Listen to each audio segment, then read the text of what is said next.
All right, ladies and gentlemen, fellow decoders around the world, wherever you may be, whatever amazing city and country you're at this very moment, thank you for joining. Thank you for joining on this What's Your Question number 58, which is, to me, is a very special number tied to my birth card. I'm going to be showing a little bit of an example of that here in just a little bit. So I thank all of you for joining today. I decided to do it on Sunday. I may start doing these on Sunday to switch it up a little bit. I was born on a Sunday. I've been doing Saturday nights for a long time. And, just to be really transparent, the reason why I decided to jump in and do here on Sunday is I looked at the analytics through the YouTube. Big shout out to YouTube for hosting this. And it seems that the majority of my audience is on YouTube right now. The majority of my audience is on YouTube right now. So I'm like, okay, well, to get a wider audience, to get more participation, to get this message out there, to get more people involved in this decoding world, I felt like maybe switching it up and moving it to a Sunday. So I've been doing Saturday nights for such a long time with these What's Your Questions. So here we are doing it on Sunday. Maybe caught some of you off guard. Maybe you were not able to join in on the Saturday night What's Your Question, doing them really late usually. So it really kind of puts a lot of people out. But now, it's 4:30, 4:40 now here on Central Standard Time. I'm coming live from the Yucatan of Mexico. The amazing, man, I'm so glad I moved here. Like one of the best decisions ever in my life, moving to Mexico. And didn't have any plans to do that, just did it. The video that you saw right there, so big shout out to the great band Still Corners. The song that you heard playing in the background is called The Trip. Big shout out to my friend Hope for introducing that song to me because I didn't even know about it. I have a lot of people send me a lot of stuff and I'm so grateful. So I want to try to get as many thanks out there for all of you great people that have supported this mission, whether it was directly or indirectly. But that was the great band Still Corners called The Trip. That video was a collection of drone footage. Can't remember who it was, but I will give credit in the description of the video.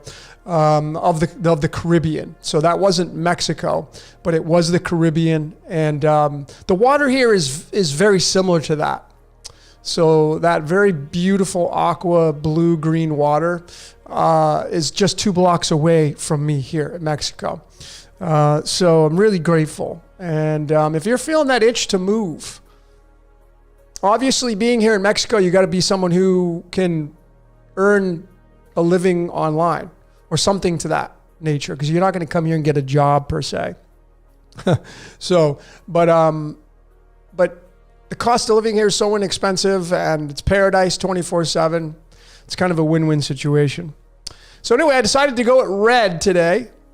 The color red, which is a fire color, taking action color. Red being the 1st or 7th color, depending on how you observe it through the rainbow. Infrared, then you get the opposite, gamma.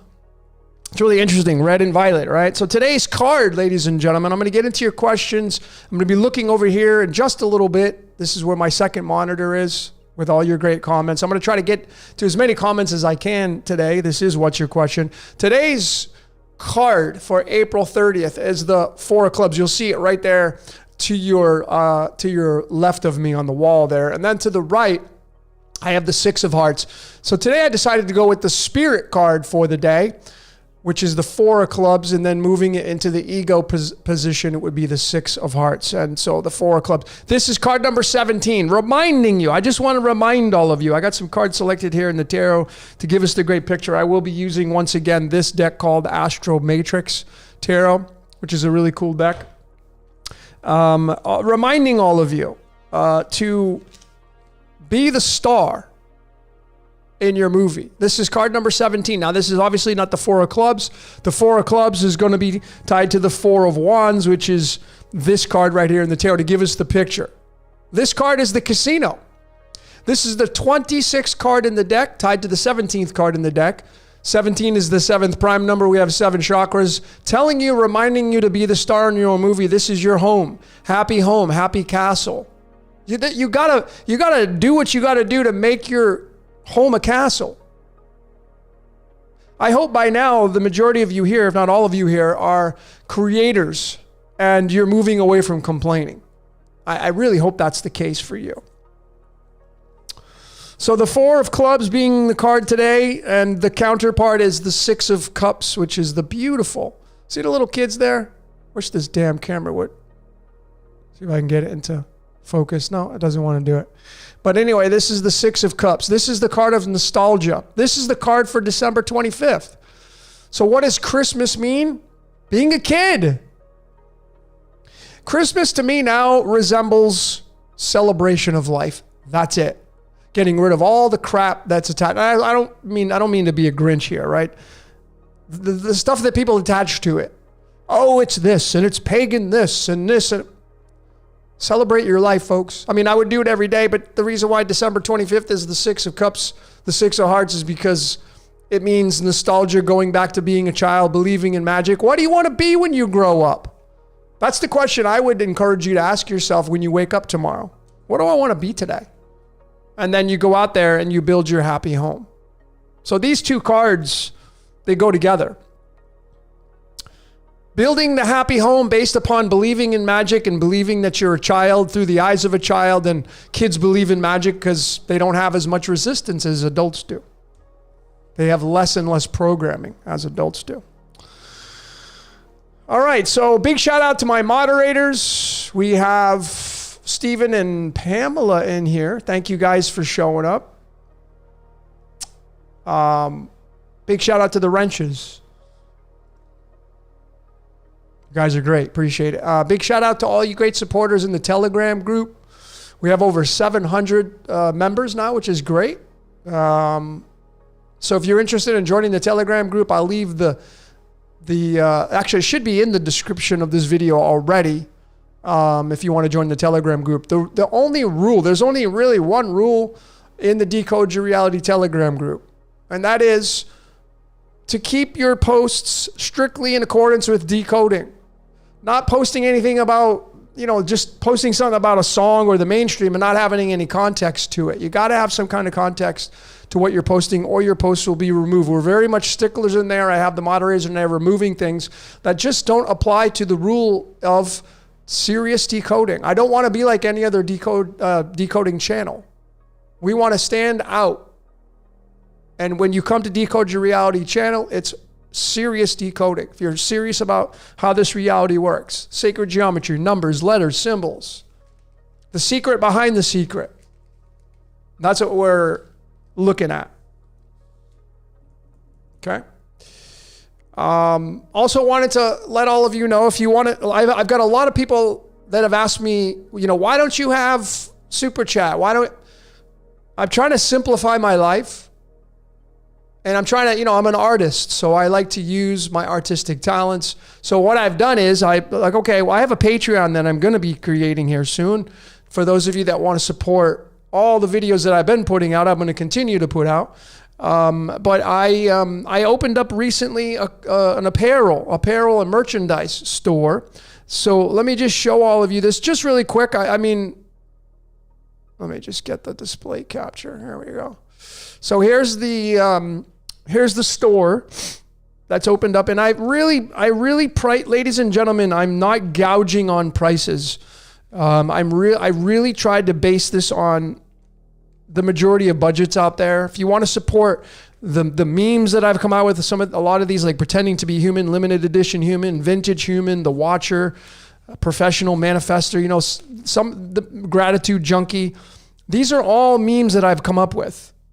So I have a lot of t-shirts in here. We also have accessories. If you want to get a mug, these are $13. They're not even a lot. You get free shipping if you spend $50 or more. So this is how you can support this mission of Decode Your Reality, the Decode Your Reality channel, and my mission, and taking all of you with me there. So I just wanted to get that out. If you want to support, there you can go. You can support that way.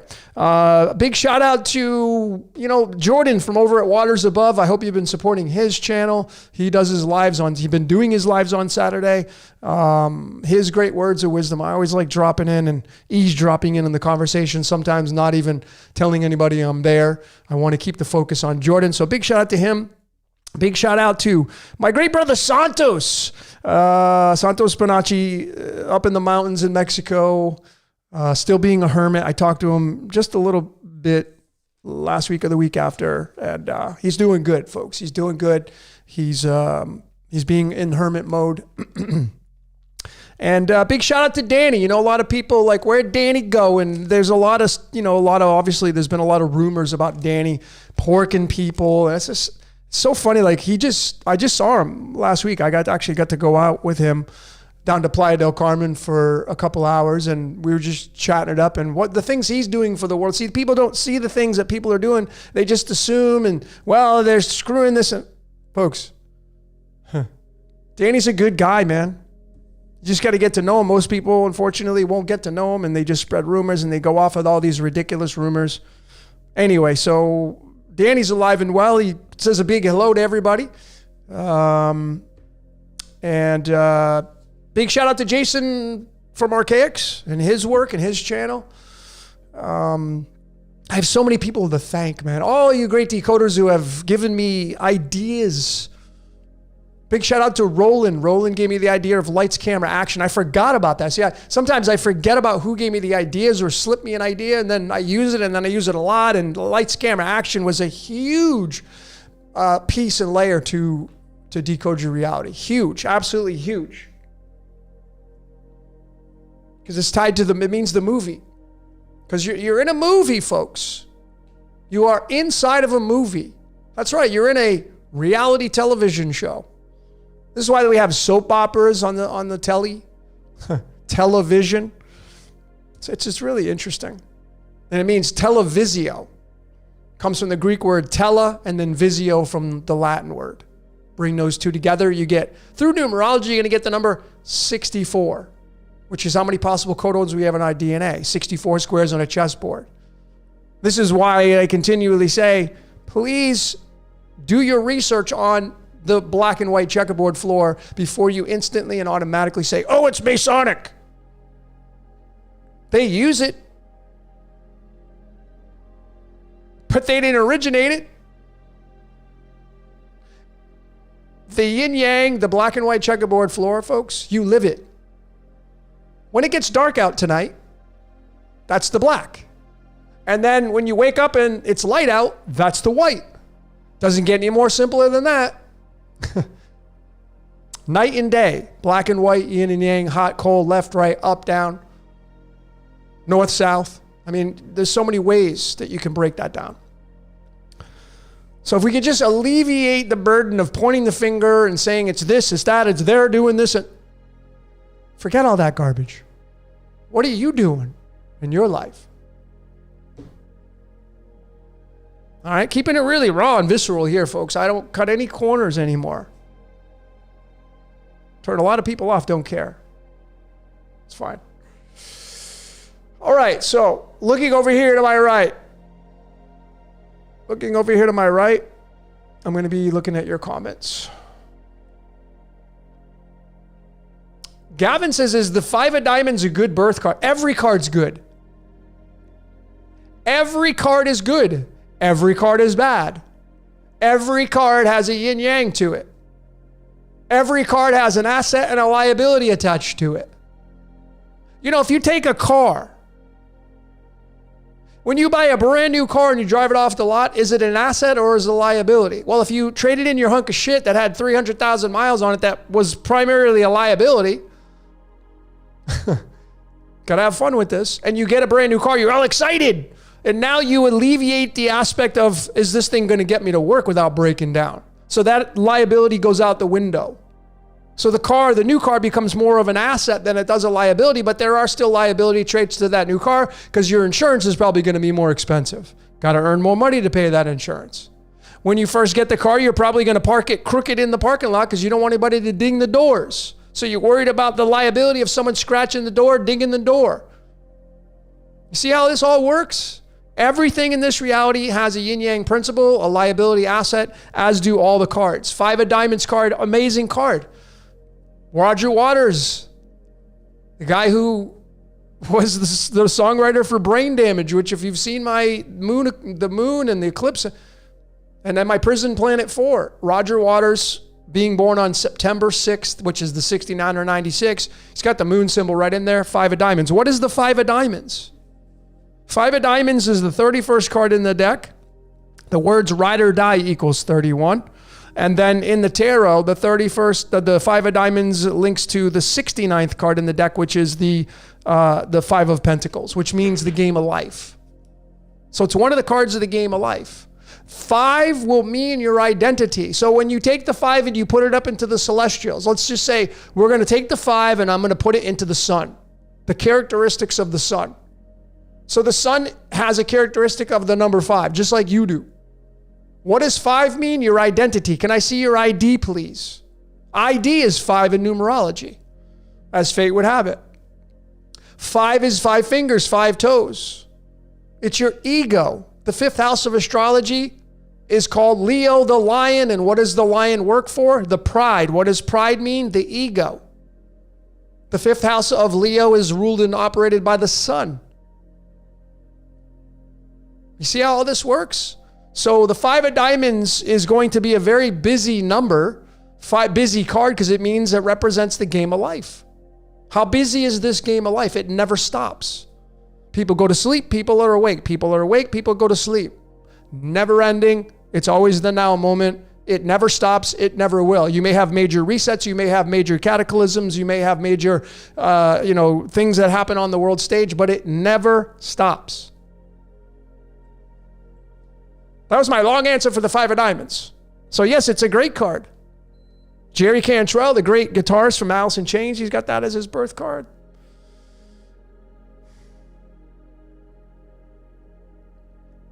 Jacob asked, does ego come from the moon? It can come from everything that is an archetype in this reality. Every archetype in this reality has an ego and a spirit.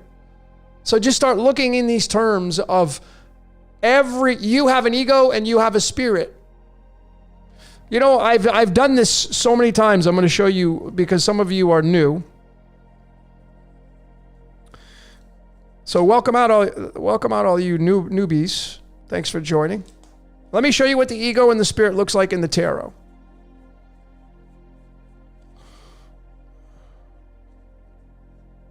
So the word spirit in the sky, spirit, soul, they're all the number 19. The 19th card in the tarot is the mighty sun. The spirit in the sky. 19 is tied to the word spirit and soul. Well, then you have the opposite, which is your adversary called your ego. And you're not going to get rid of it. Sorry to tell you. The ego's not evil if you say it's evil. Your ego is your desires. And ego in numerology equals the number 15. What's the 15th card in the deck? Well, it's the damn devil card, of course. So your ego is your devil. That's why I have said so many, be the best little devil you can be. And then, so this is what you're looking at right here. This is spirit and ego in the tarot to tell the picture. Spirit in the sky, sun, devil on the ground, that's your ego. 19 and 15. Right there. Okay, pretty easy to see.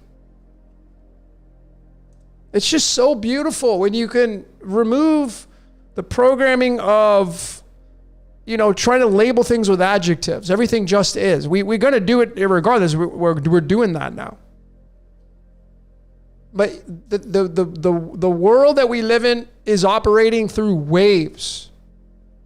That is the almighty principle in this reality. That's how this reality works. Waves.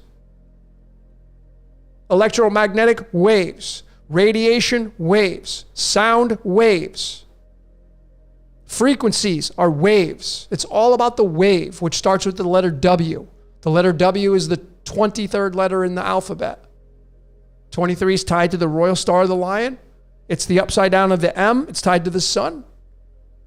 23 is tied to the word blood in numerology, crown, history. They're all 23.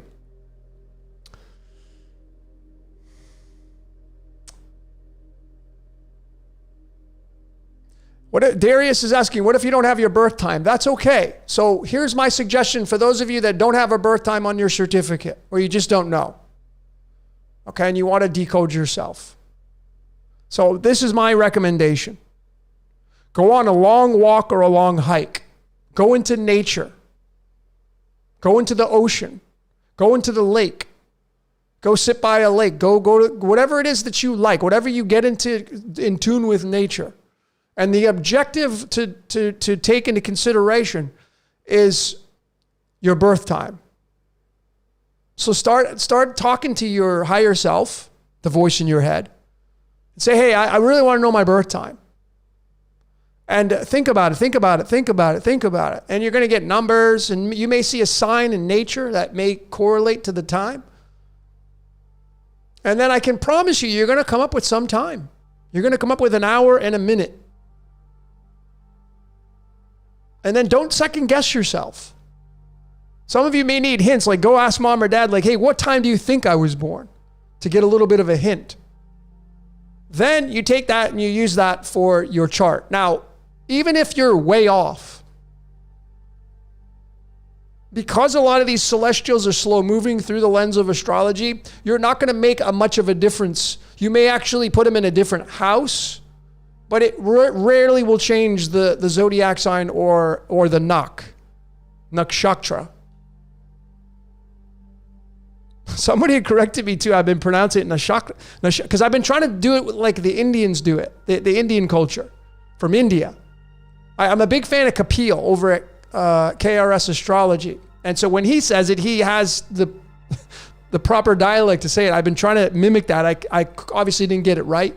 So I'm just going to refer to them as Nox. It's easier because it's nakshatra, but that's not really how it's said when you have the real dialect.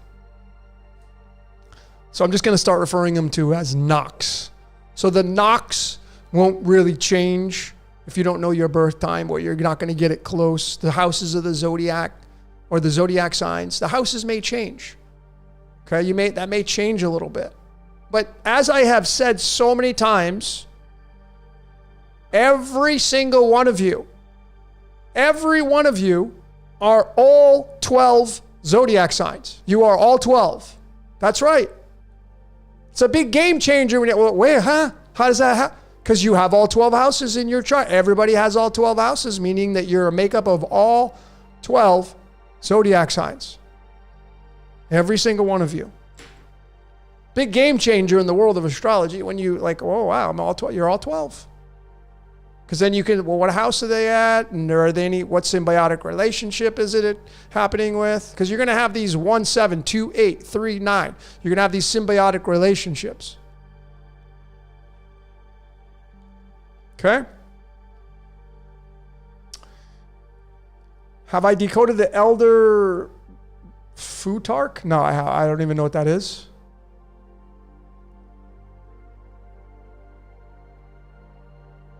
Oh, I know I wanted to give a big shout out to, and I'm gonna see if I can get him on the show here to do a podcast with. Let me just I want to get his name because I don't want to screw it up here. Okay, so his name is Johnny, and he's got a website called Talent Hero. So he introduced me to something called Bazi. It's a Chinese system, and it's an extension or branch of Chinese astrology. Goes off of the numbers 8 versus 12. Uses the elements, fire, wood, metal, this, etc., etc. And he sent me some information on it goes by your month. Obviously, the month, the day, and the year are the most important layers. These are called the pillars. I don't know a lot about it. Bazi. And I tell you, I was reading some of the stuff he sent me on the makeup of who I was. And this is how crazy in sync I am with my code, right, folks? And it's something I didn't even know anything about. But now I'm going to get interested in this system. I may try to get him on to do a podcast to promote this because it's pretty cool. So I guess my position here is I'm yin metal. What do I deal with in my decoding? The periodic table, which deals with a lot of metals. It's just hilarious. But anyway, Bazi is the system. I think I pronounced that right. So his website is talenthero.io if you want to check him out. Talenthero.io. .io. I believe that's what it is. Check it out. His name's Johnny. I don't know. I think it's his, but anyways, I'm going to try to get him on. He doesn't even know it yet, but I'm going to see if I can get him on to do a podcast. Why is my camera? Hang on one second, folks. Weird. My camera's really white. Hang on, folks. Got to fix this.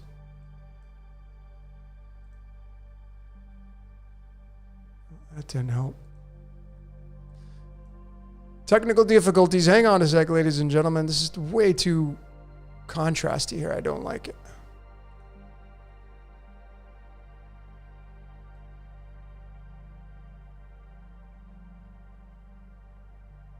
Why it's so damn. Don't like this color at all. Hang on, folks.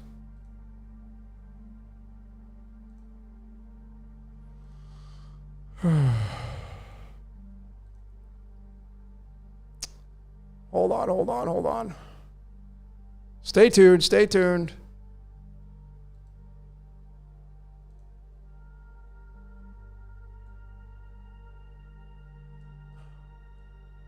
No, that's not going to work either.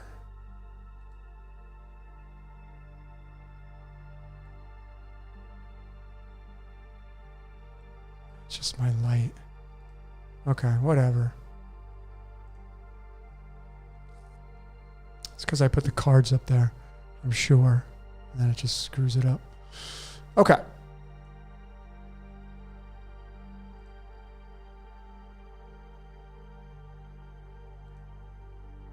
Could be the HDR too. All right, anyways.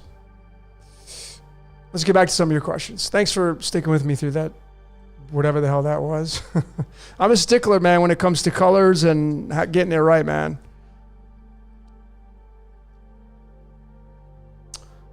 I didn't move the light. Yeah, I look bright, right? Hang on a sec, folks. Let me see if I can fix this damn thing. I'll be right back.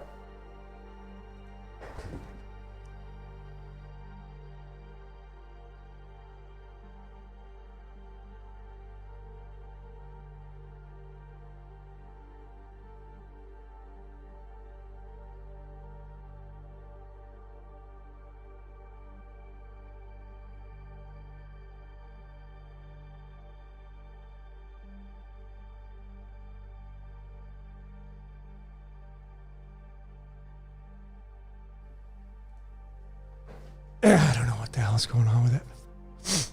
Can't figure it out. Doesn't want to behave today. All right. Anyways.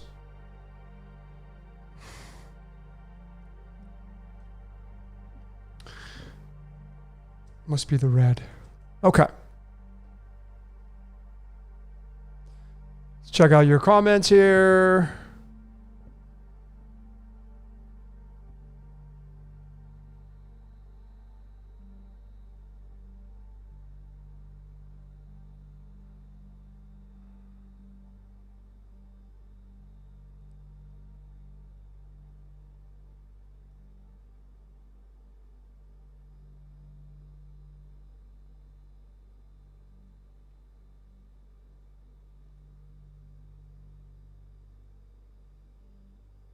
Oh, runes. So Jacob Elder, Food Talk equals runes. I've messed with the runes a little bit, but not a lot.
Talk about number 38. 38 is tied to the Red Queen. 38 is tied to the Red Queen. It's the Queen of Diamonds card. I've shown so many times. How about the movie Manchurian? If you want to see a really amazing show, there's one called Manchurian Candidate. There was one done with Frank Sinatra back in 1962, 65. And then Denzel Washington and Liev Schreiber redid it in 2004. Amazing movie. All about mind control. And they highlighted in the original the Red Queen, which is the Queen of Diamonds.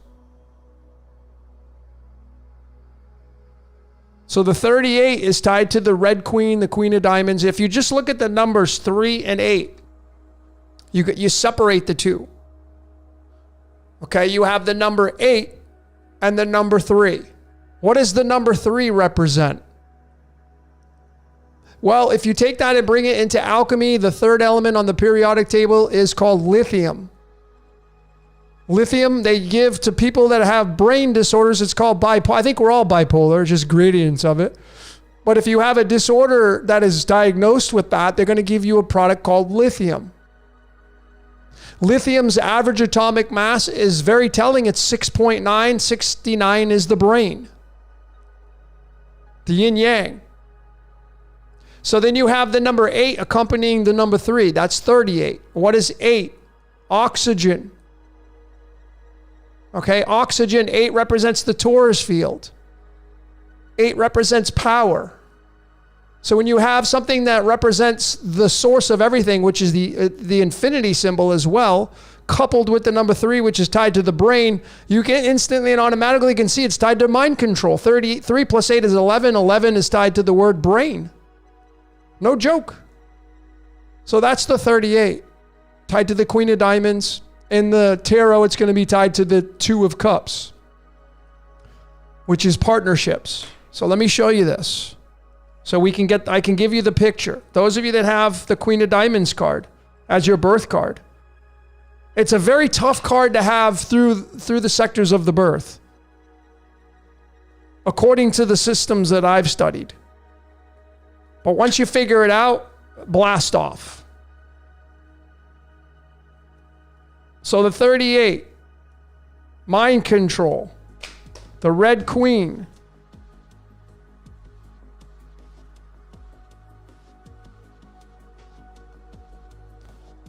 And then what you'll see through the tarot, the hell is this card? Hang on. Got to go through 70 plus cards here to find this thing. No. This is important, so because somebody asked, so I want to get this right here.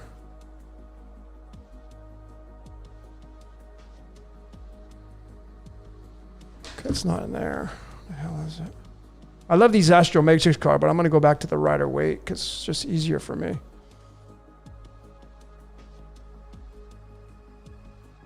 There it is. Okay. So I want you to take into consideration what I'm about to tell all of you, because this involves every single one of you. Whether or not you have the Queen of Diamonds as your birth card or spirit card does not matter. The number 38 in the tarot directly goes to this card right here called the 2 of Cups. This is card number 38. This means partnerships. This is your partnership with the divine. Contract with God, if you will. The Red Queen, your contract with the spirit in the sky. That's the 38, the 2 of Cups, the 2 of Hearts. It's interesting too, because the Pope Francis, the current Pope right now in the Vatican, this is his spirit card. He's got the Ace of Clubs and the 2 of Cups.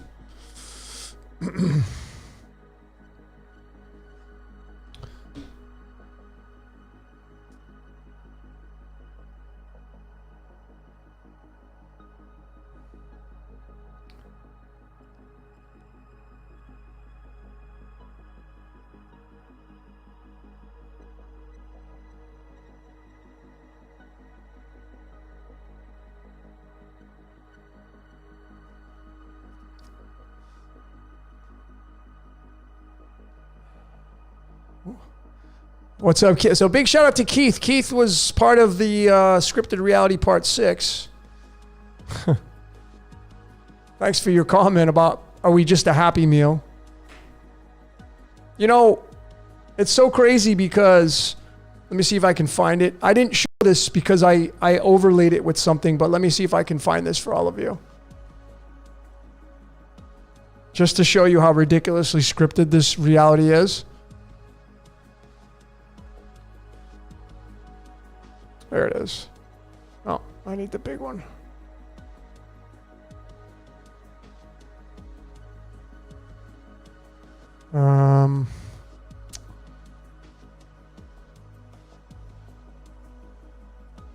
See if I can find this. Oh.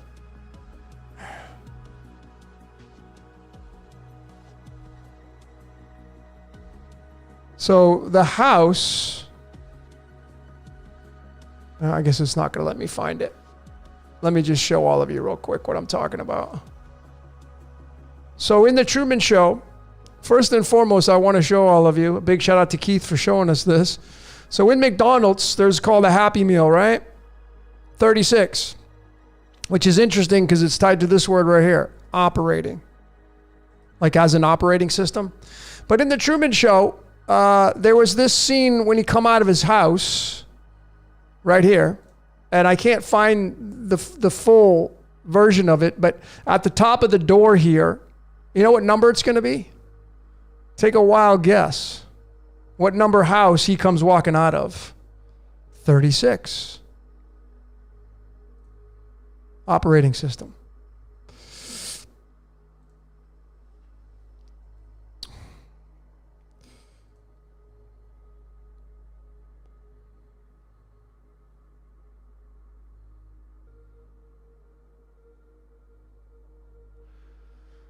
So the question is, Jasonus Arcanum, I don't know if I pronounced that right. So he's asking, when you're decoding words that originated, so when you're decoding words in their original language, like Greek or Hebrew, what's the best cipher to use for the best outcome?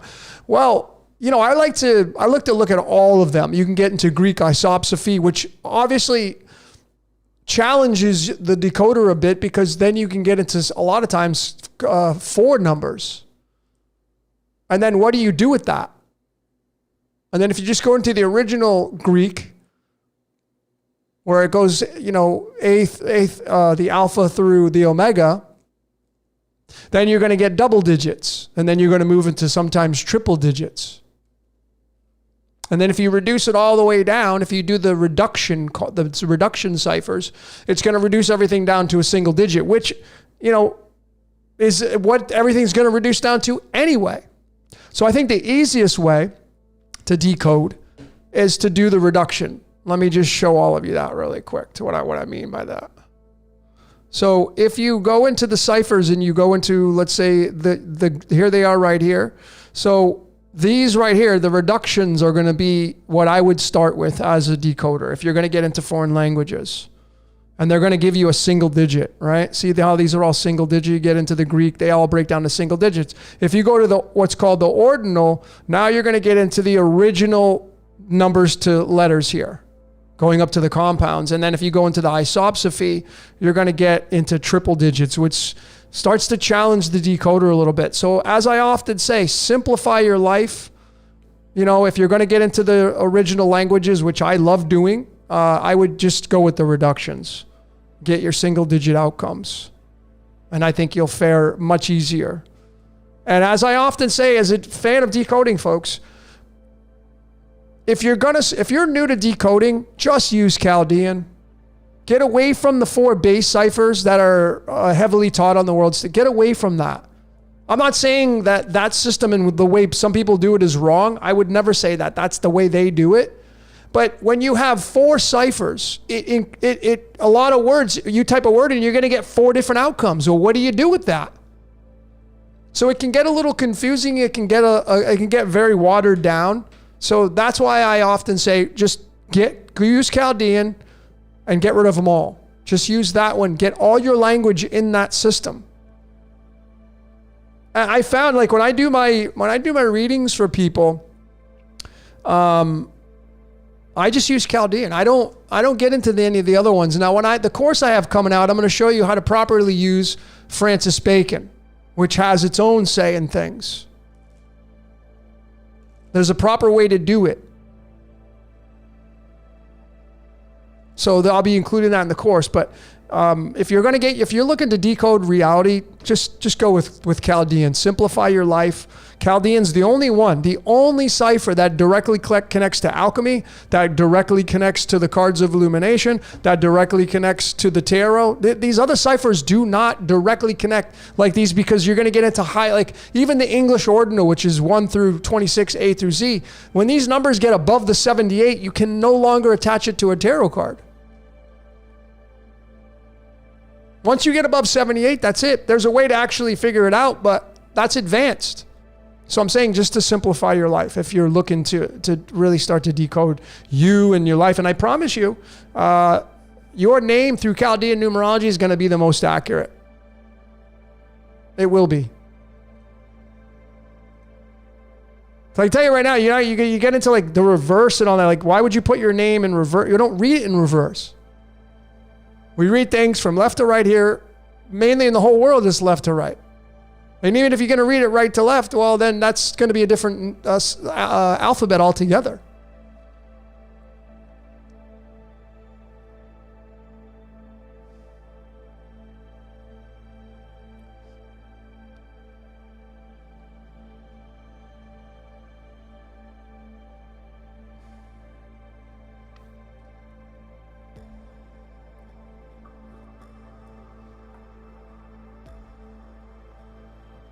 Have I got those winning lottery numbers yet? No.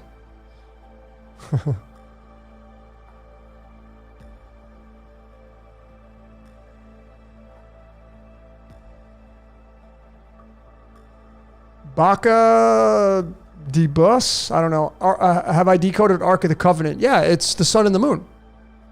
I've got Ark of the Covenant in many decodes now. I mean, if you really want to have solidification for this, for Ark of the Covenant, and you want to use like theology, right? I'll just show this to you in real time. Here you go, for Ark of the Covenant. All right. If you go to this scripture right here, this book, the middle of the middle of the Old Testament. Okay, 84 right here. This is how alchemy is tied right into the Bible. Is this right here? It says, the Lord God is a sun. Hello, it's the sun. And shield. What is the shield? The moon. That's what the shield means. And it's Psalms 84. So I take this 84 and I'm like, okay, where does that go in the periodic table? Right here. Rubidium. Now this is the average atomic mass. You come down to the oxidation states and isotopes and you're going to see the most abundant here for the common ones is 84.912.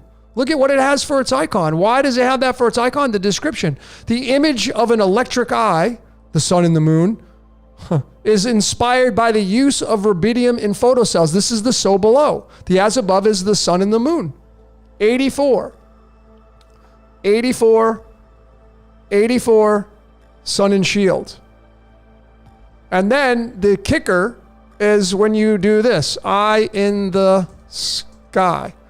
37. Well, what's the 37th element? It's rubidium. You see? So what is the God of the Bible? Sun and the moon. Says it right there, with confirmation and support by alchemy.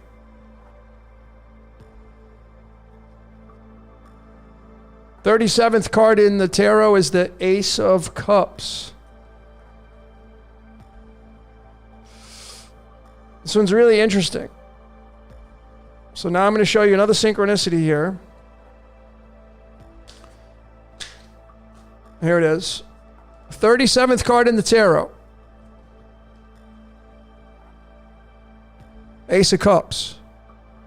See that dove flying down right there? You get on this right here. You're gonna get that's the letter Yod, which is the 10th letter. But that dove right there. If I take that dove, which I showed before in a decode, and I go to the periodic table, It's right here. 102. See it? There's the dove right there flying down. And this is called Nobelium. This comes from Alfred Nobel, the founder of this is where the Nobel Prize. Huge prize to win in this reality. And when you come down and you read about what this ideograph means in Japanese, it means master teacher. Eye in the sky. It's pretty simple, right? So there you have it, the dove right there. That's the dove. If you go to the cards of illumination, it's right here with the, there's the dove. It's right there. There's the symbol.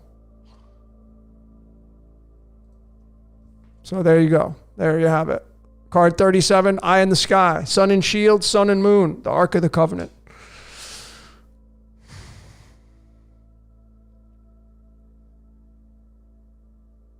So the Ark of the Covenant is the sun and the moon. The Ark of the Covenant is your brain. The word ark in numerology is 122.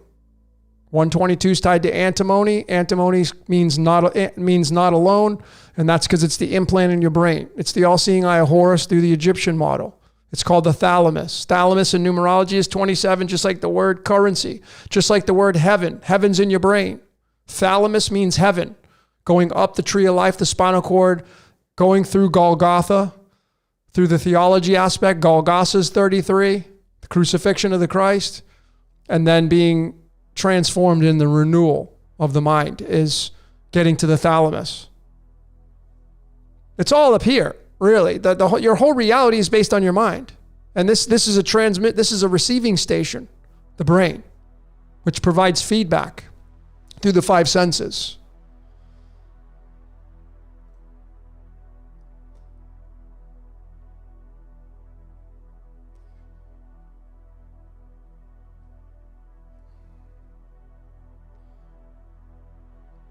So some of you are asking about the 13. 13, the number 13, ladies and gentlemen, is tied to the number 41. 41 is the 13th prime number. And the word possessed equals 41. The word Elohim in the original Aramaic Hebrew equals 41. 41 is the 13th prime number. The word game equals 13. That's what this whole reality is based on. It's a game. It's a movie. It's a game. It's a simulation. Sim City. 41 and 13 are tied together. When you take the prime and the number 41 and you add it to the 13, what number do you get? 54. 54 is tied to Xenon. Xenon means the stranger, the voice in your head. There's someone in my head, but it's not me. Xenon. That's what that means.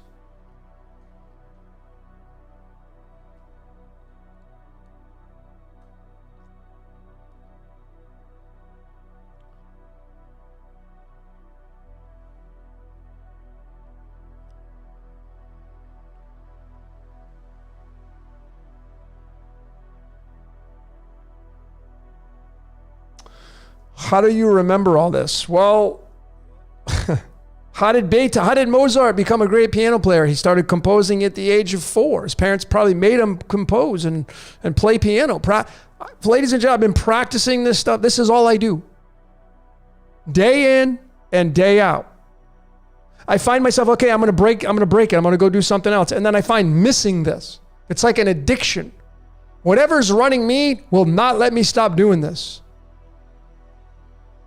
Part of my journey, part of my job. So now I'm in the point of where I can remember all this stuff. How do you remember things? Practice. I have all the cards memorized, the tarot cards memorized, the medicine cards memorized. A lot of the elements in the periodic table, got to memorize. The symbols memorized.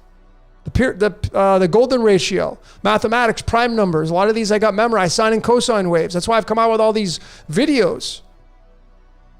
You're looking at somebody who's doing their job. I'm doing my job as the tour guide. Thank you, Tiffany.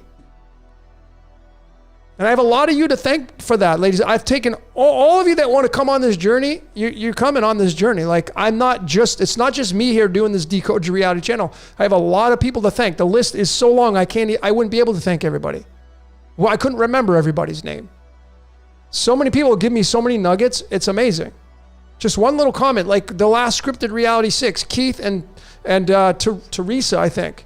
She was a new watcher of the channel. And she was the one that says, smile, you're on candid camera. And I used it for the decode. Just one little thing triggers, and that's all I need. And then I go in and the rest is history.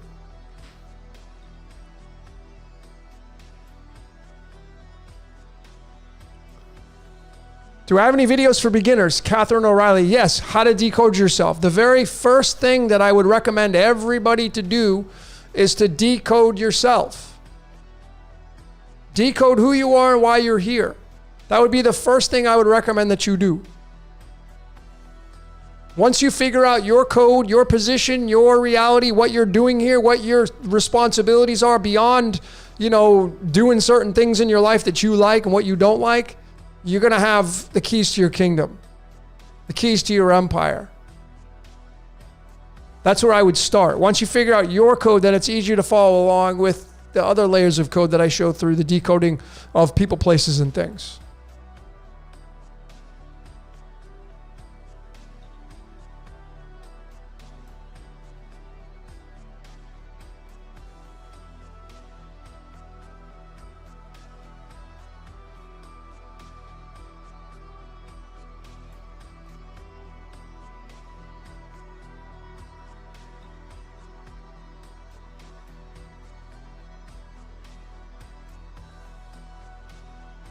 So this is what's your question 58. So that just kind of reminds me. Let me show all of you a couple things here. What the hell is it? Do I even have it up? I want to show all of you. Hang on, let me show you this.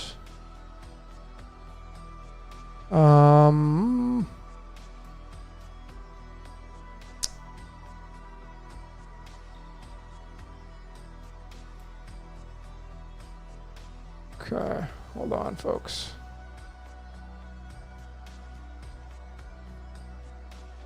So maybe we're not going to be able to find it. I prepared this all for this thing, and now I can't find the damn thing. Darn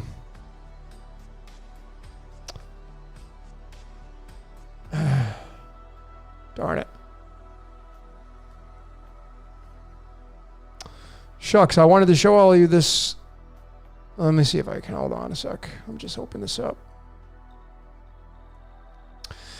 Yeah, I guess I'm going to show all of you because this is what's your question 58, and I want to show you how the code works and how to decode a little bit, just very simply synchronizing all these beautiful layers together. It's not that difficult.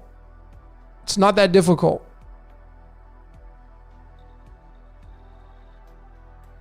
See if I can get, here it is right here.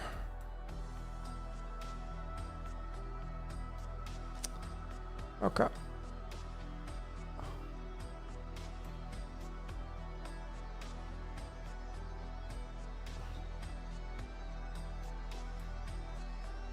Hang on, folks. Got this almost ready to go.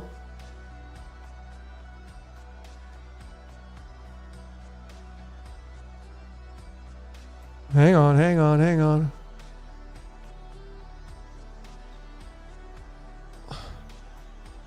Okay.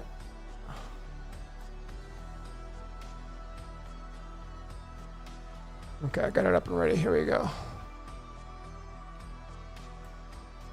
So this is what we're looking at here. So today is, what's your question 58? So this is what I created for just for today really quickly, okay? So I don't know where this came from. It came from my mind, right? A long time ago. What's the puppet master? Well, it's the marionettist. Puppet Master's 58. And, as fate would have it, because again, I'm showing you this because this is part of my fate, my destiny. This is my birth card, by the way, the Eight of Spades, my ego card, which converts to the Eight of Swords in the tarot, and it's the 58th card in the deck. So think about here what I'm showing you. This is the source code telling the story. That's what I believe. This is how in sync all this stuff is. Puppet Master's 58. This card means being trapped and limited. This means playing out the game of life. This is my birth card. 58th card in the deck, and then it comes from the Eight of Spades, which is the 47th card in the deck. And then when you go to the golden ratio, the digits of 1.618033 da da da da. Well, where's the 58 appear? Including the 1 point, the 23rd and 24th decimal digit. If you take 23 and 24 and you add it up, what are you going to get? 47. When you say 8 of swords, 58. See, this tells, if you go study the 8 of swords and you study what it means, you'll have much more information on how this reality works. A lot more.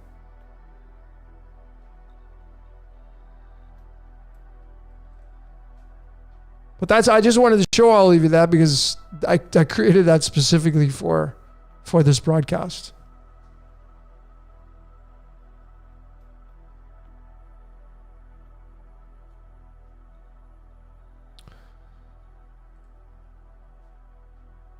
You see, it says my status is there a delay in my my voice, my broadcast here?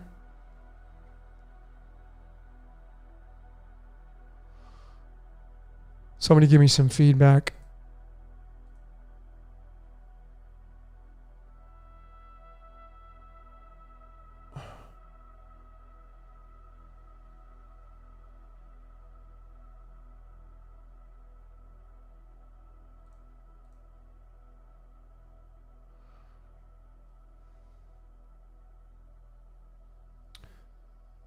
All right, so if my voice and my hands and all that stuff are working just fine,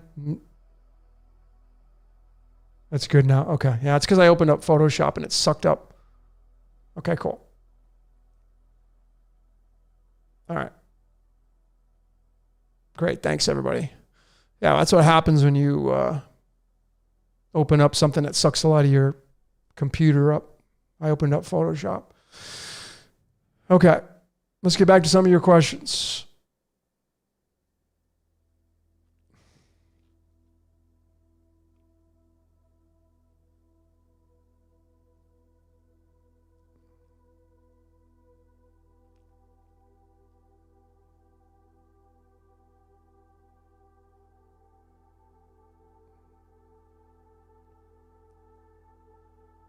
Chris says, I was created and designed to kill spiders.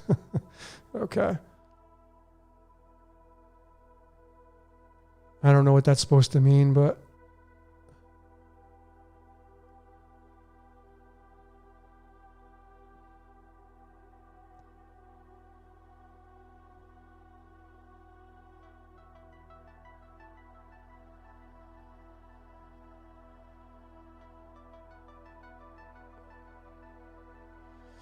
do I have a decode of 8 of spades? Well, yeah, it's in the tarot, they've converted it into trapped and limited, which obviously you can see how it's tied to being in this game of life. Now, I want you to just take into consideration the context here of a very good possibility of the fact that, and there are many shows that have stated this. One of them being Squid Game. And, you know, in that show, Squid Game, the old man who, you know, at the very beginning, if you've seen the show at the very beginning, you didn't know that the old man was actually he owned the game. At the end of the show, he says that there's more fun playing than watching. And that set me off. And I did a lot of deep critical thinking with that. And it really came to my attention that there's a very good possibility that whatever created this reality, it doesn't just want to sit there and watch the game. It wants to get on the court and play it.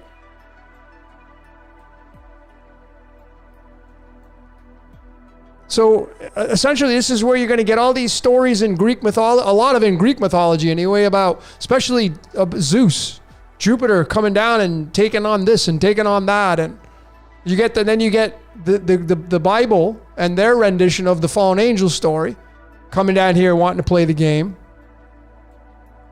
So the Eight of Spades, the card that is attached to the Eight of Spades, which is my spirit card, is the King of Clubs.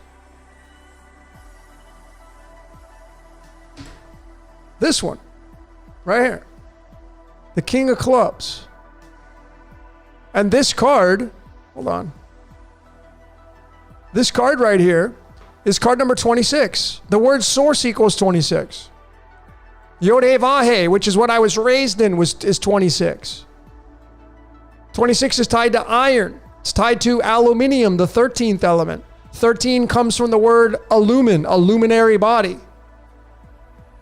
This card right here is tied to the sun. So quite literally, if you have an Eight of Spades birthday or the King of Clubs, essentially what it means for me personally is, and I was born on a Sunday. Like I've been my whole, as long as I can remember, without even being completely asleep, I've always loved the sun. It's been my go-to. Got to get out there, get the vitamin D. Want to get in the sun. Tan. Love being in the sun. Love the warmth of the sun. Even when I lived in Vegas and it's 115 degrees, I love the sun. Always, my whole life. And I know why. But when you have the sun wanting to come down to play the game, it then has to become matter. It has to become matter. So again, ladies and gentlemen, if you created this, if you're the maker of this reality, just use fun thinking right now. Let's say that you are the creator of this reality. Okay, you create your reality. Would you not come down and play the game? I would say 100% of you would say, of course I would go play it. Like if someone created a game, like one of the most, and I decoded Minecraft, Super Mario Brothers, Pac-Man, Donkey Kong. Do you think Halo, you think the people that created these video games played the game one time at least? Of course they did. So why is it so far-fetched for people to grasp this concept of whatever created this reality, it comes down and plays this game? Whether it actually comes and incarnates and becomes one of you, which is talked a lot about, in the Hindu traditions, in Vishnu coming down and a lot of incarnations of these deities coming down and becoming an avatar. Why does it sound so far-fetched for people to grasp these concepts? You know, if you got a, like I got a Samsung phone. The people who originally made the phone, do you think they've used the Samsung phone, like made a phone call on it? Of course they have. It would be preposterous to think they didn't or don't. So again, I postulate on this, ladies and gentlemen, and this is why I'm telling, like, these are my cards I'm telling you right now, okay? Whatever created this reality can do whatever it wants at any time that it wants. And it can become anything it wants. So it's just like you having the remote control and you turn on your Netflix or your Amazon Prime or whatever you use, or your YouTube. You make the choice on what show you're going to watch. Oh, that looks pretty good. That trailer's pretty awesome. So I'm going to turn that on. And now you're going to get entertained by something that's not real, but you get emotionally involved with it. Why do you cry, get angry, get enraged, get addicted to shows? You binge watch shows after show after show, and it's not even real, but you get emotionally involved with it. Why do you do that? Because when you turn it on, you don't even know what's real and what's not real. But people say all the time, ask me these questions, and I'm like, well, it's not real. Well, are the actors and actresses real? Yeah. Well, so is it real or not real? Is the stuntmen and stuntwomen, are they real? Did they actually perform the stunts? Yeah. Well, is it real or not real? The producer, the director on set, is that person real or not real? Are they just imaginary?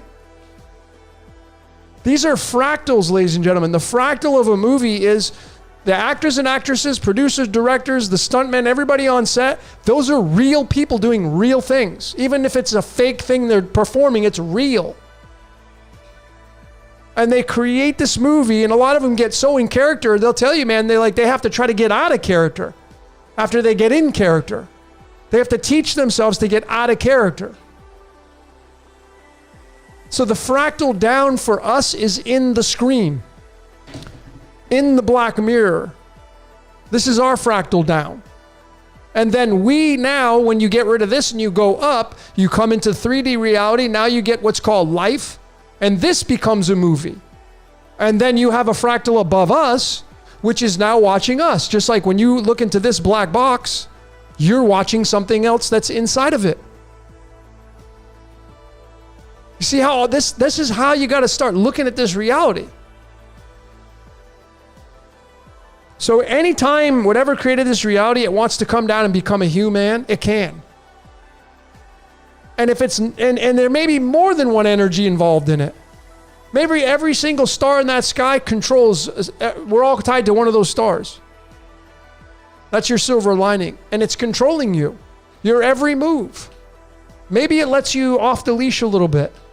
Think about a dog. Like if you have a dog, you're the handler of the dog. You think you're not being handled? I mean, I have over 400 videos now showing and supporting, decoding people, places, and things, showing these bands. These people are supposed to be born into these bands. They didn't have a choice in the matter. And, when you look at this reality, ladies and gentlemen, you got to take into consideration, why are all these things allowed? Because it's not freaking real. It's real to us. Things really happen. But just the same thing when you watch a movie. Did that person really die in the movie? No, they were shooting fake bullets. It was an acted out scene. You're acting out your scenes in this reality, and whatever's watching you, we are the entertainment for it. And there are so many other layers of why this reality is the way it is. And what I believe that we're creating something. We're all part of we're creating the embryo in this reality. And that's my long drawn out answer for these cards. When you start to look at the cards, I can take your two primary cards. I can tell you just based on the cards exactly what you're doing here. Exactly what your job is. And then you add them into the astrological map, and then you add your numerology onto it, your tarot, your enneagram, your personality types. And you start to get a deeper meaning of exactly what it means to be you.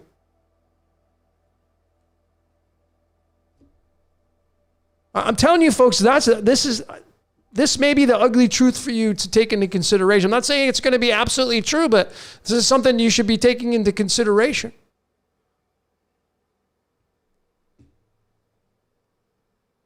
And then you have the harvesting, the energy harvesting equals 56. Lights, camera, action equals 56. Speed of light equals 56.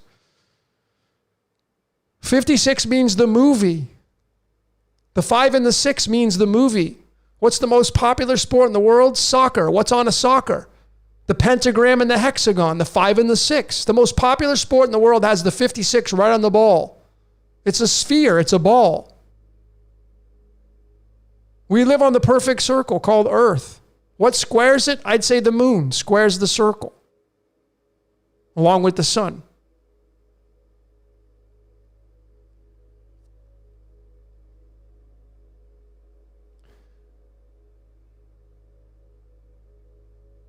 But, as far as some of you mentioned, okay, so Bridget says we control our own reality. Bridget, I would disagree wholeheartedly. I mean, if you haven't seen any of my videos, then you may disagree, but I've decoded 400 videos now. You don't have the control you think you have.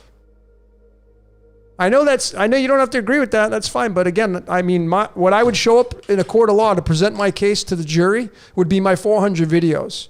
And then I would have other people that would try to present their case with just their opinion. Well, I control my own reality. Prove it. I can show each and every one of you how your life is scripted. It's not a bad thing. Doesn't mean you just throw your hands up and say, well, screw it, forget it. I'm not going to do anything anymore. No, that's preposterous. Once you figure out your code, once you figure out what you're good at, once you figure out when you wake up and you say, I can't wait to start my day today, once you get to that layer of living, then it doesn't matter, predestined, none of that stuff matters anymore.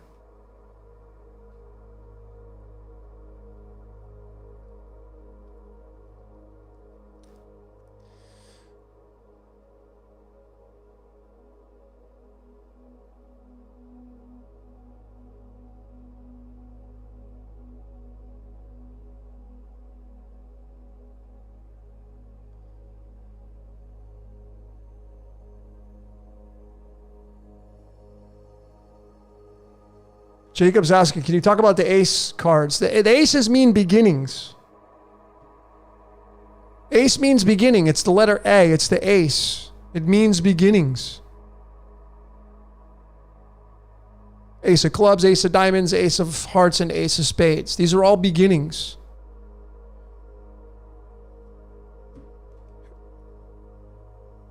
Ace of spades, card 40. I did a post on my blog, on my website.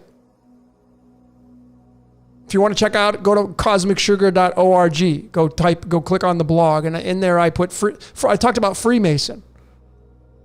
I talked about this concept. Freemason equals 40. So I've been kicking this idea around, like, what is it? There has to be something more to this. If you just, it's not nothing new. Freemason, free Mason, free. Free is 20, Mason is 20. 20 is duality. The word duality equals 20. The word free equals 20. The word pawn equals 20. Mason equals 20. But does it mean free me? Mason means builder. Does it mean free builder? They got the square and compass right on their logo. But are they trying to get out? Is there a way to get out? Like, a lot of people want to get out of this game. That's what they want to do. Is there a way to get out? Like, I get that asked a lot from people. Freemason is 40. The word Westworld. Remember that show? Have you seen the show, the movie 1973? Westworld. And what was that show based on? 1973. It means, oh, you want to go play out your most wildest fantasies? Great, we're going to bring you to Westworld, where it's not real, but you can pretend like it's real. And you can shoot and kill people, but they're robots. They're not real. Westworld. And then HBO took it. And Westworld is 40, and then they showed the implant in the brain. There it is, the Ace of Spades, card 40.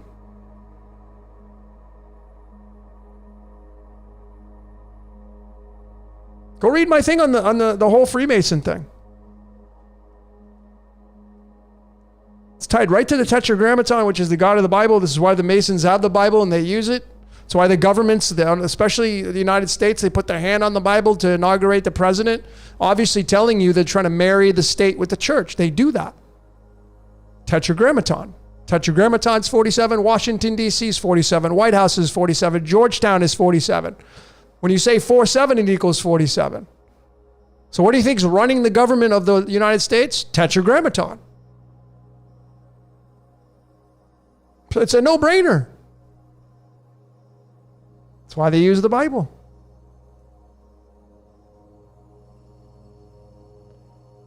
And I had to tell people, because people still think I don't belong to any organization. I have respect for these organizations, because I know there's more to it than what people just, oh, it's this, it's evil, it's bad. When I see that, man, I see a lot of ignorance. That's my opinion, though. They're doing them, I'm doing me. Great. Don't belong to any organizations, but I have nothing against any of the organizations.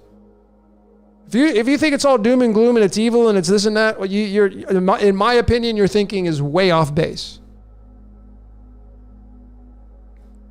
That's why in some of my videos now I have the smiley guy, he pulls the brain up and it's on a checkerboard floor. What does the checkerboard floor mean? It means duality. It means you're in duality. It means you're living life. When it gets night out, it's black. When it gets light out, it's white. Black and white. Doesn't get more obvious than that. How evil is that? I just...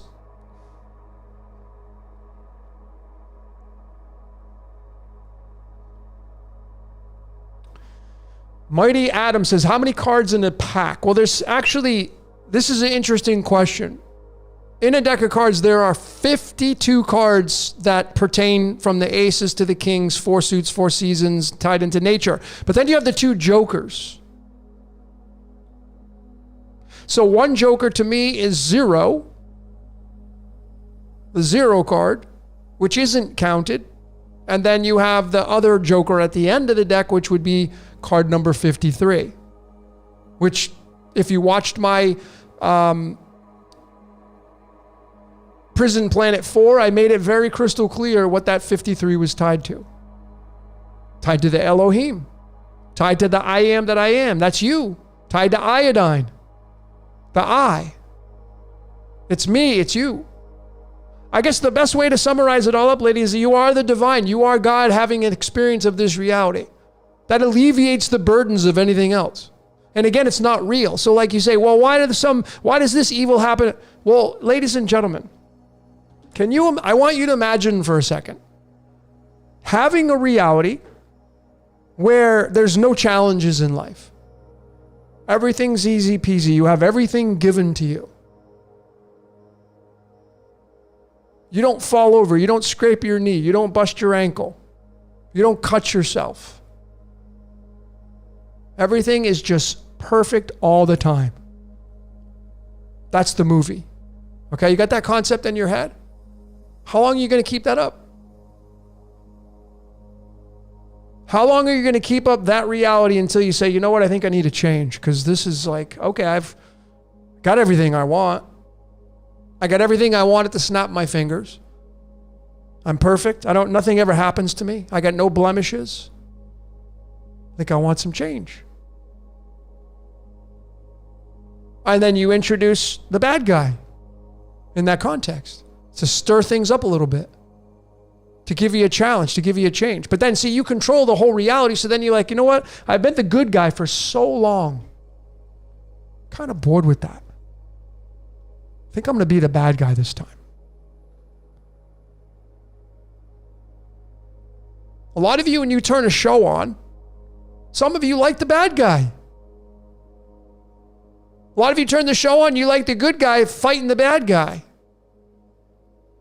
And you're rooting for the good guy, and it's not even freaking real, but you're rooting for it, and you get emotionally involved with the good guy, and this justice happens, and you're on the edge of your seat hoping that the bad guy gets taken out, and you're just rooting for the good guy. That's being, obviously you're moving towards slightly like love. Love always wins in the end, right? Love always has to win in the end, because if the opposite happened, there would be no longer a reality for us to play out.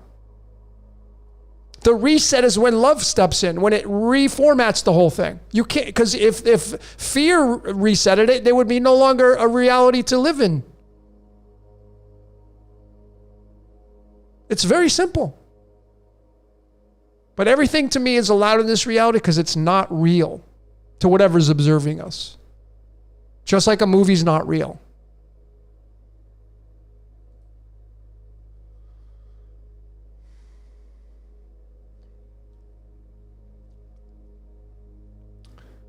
Silent Shinobi 12. What's the evidence for Chaldean being the oldest cipher? The only evidence that I have is from books that I read and how old those are and the antiquity of those books and the authors and where they came from, how old they are and where it's traced back to in the lineage. I've done homework on all that stuff. That's the only thing I can go off of. That's my evidence and support.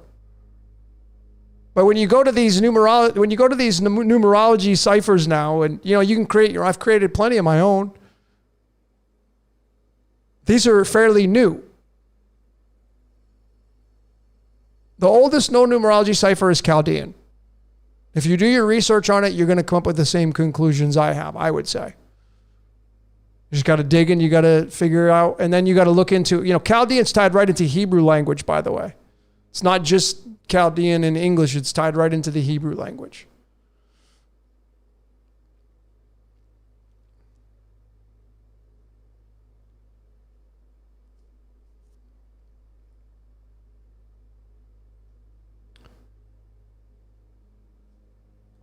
Robin says, without suffering, we don't appreciate. Exactly. How many times have you heard the story about somebody, and there's nothing, this is the way it is, I'm just giving an example. How many times have you experienced the example of someone being born into a really wealthy family? And then they don't really understand the value of money because it's always been there for them. I've studied a lot of these concepts. Versus someone who had to really grind blood, sweat, and tears to earn that dollar, to earn that peso, to earn that euro, whatever, wherever you're at. It's different. It's much, much different, folks, in these concepts.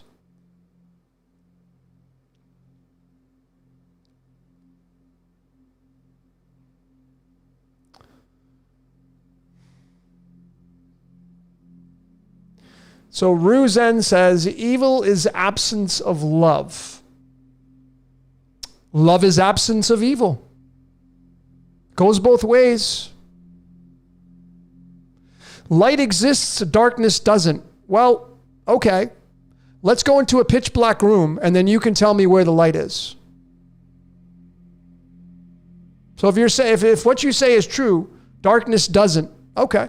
So why don't you come over here and we'll go into a pitch black room where you can't see your hand in front of your face and tell me that darkness isn't existing right then and there.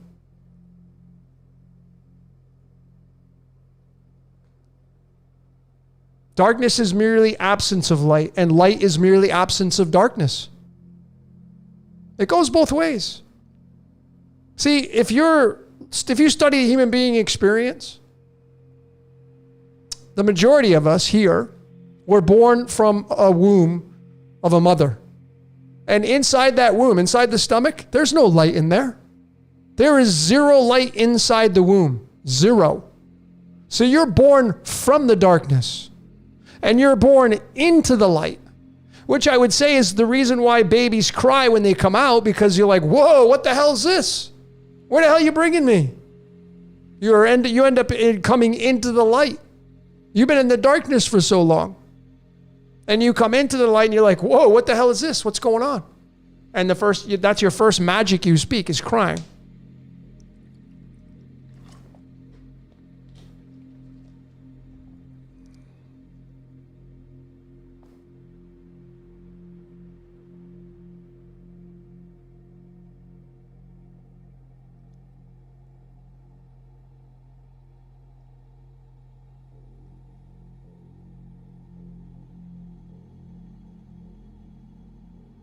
Darius says, why are there two different Chaldean charts? There are not. Chaldean is using the numbers 1 through 8, and you talking about the Pythagorean 1 through 9. That is the reduction of the English alphabet. Pythagorean uses the numbers 1 through 9 because it reduces the numbers down to single digits, the 1 through 26. So there's only one Chaldean chart using the numbers 1 through 8. And the numbers don't just go A to Z. They work in a different fashion. They go off of phonetics and the shape of the letters, et cetera, et cetera.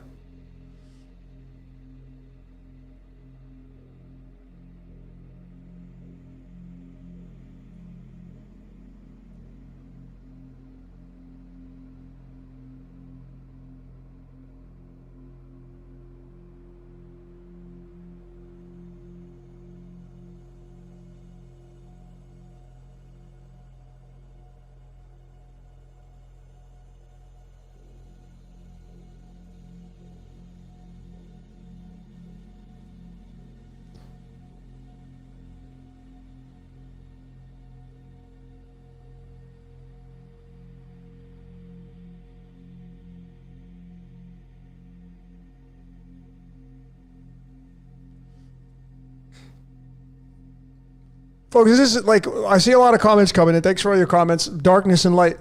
Look, at nighttime it gets dark. During the daytime it gets light. Case closed. It's the yin-yang principle. You can't have one without the other. Again, I want you to take into consideration. Imagine that it was light all the time. The sun never went away. The The sun went up in the sky and it remained there forever. What would happen to our planet? What would happen to this reality that we live in?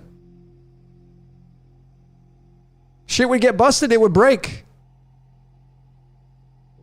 The water cycle alone in nature is designed around evaporation, condensation, precipitation.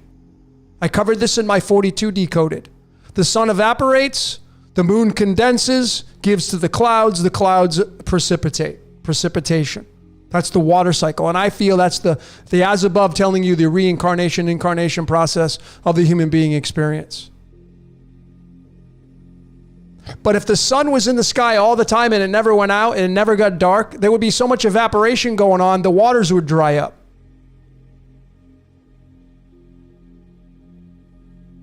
This reality is based on a very delicate balance of yin yang. You can't have one without the other. To me, there's absolutely no argument saying, well, it's darkness or light, or this is light. Folks, it's both. So when it gets dark out tonight, you can see that dark exists. And then when it gets light out, you can see that light exists. And that alleviates the burden of trying to debate on whether or not which one came first, which one's this, what. They're both necessary for each other. It's really that simple.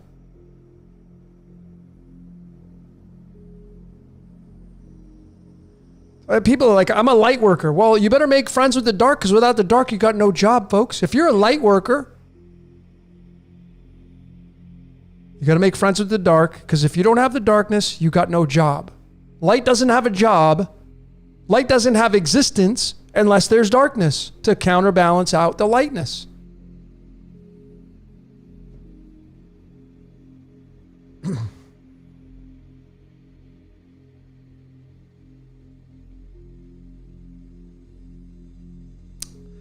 Lee is asking, can you elaborate on the moon being a portal for souls? Well, I covered this in, God, I have so many damn decodes.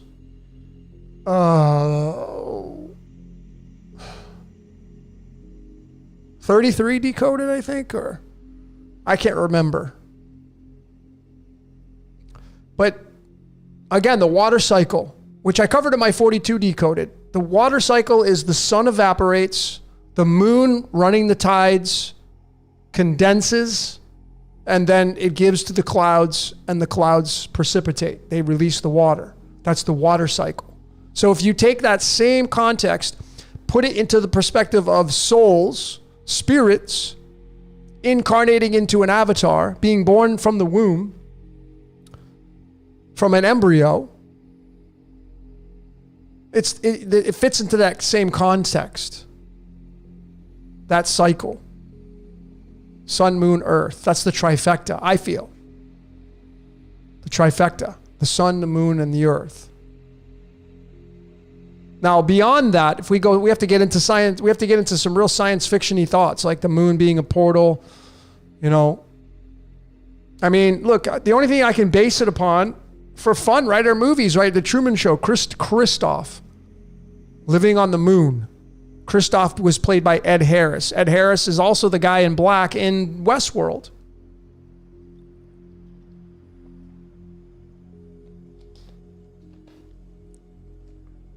Jim Carrey says, I'll see you later. I'm out of here. The moon may be running your mind, running your dream. Is there escape out of that? Is the exit finally allowing you to detach? Maybe that's exactly what we're all doing here.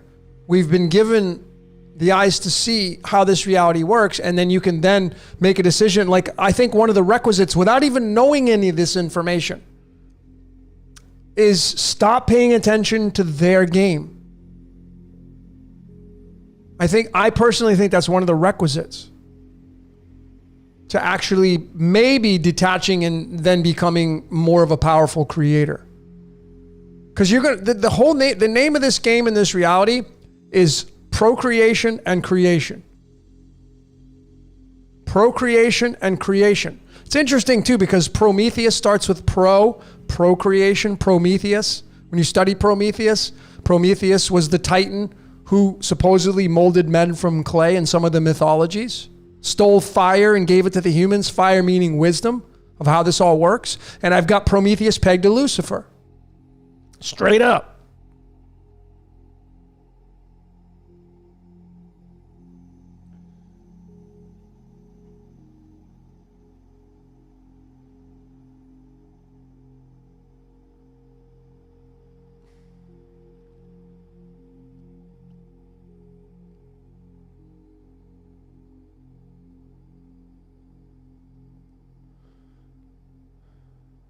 Jim Carrey is a good avatar. Yeah, he's got the JC, right?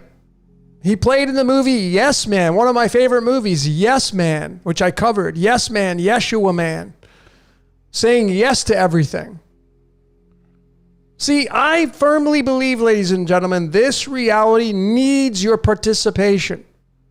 And I think it's inescapable at this point.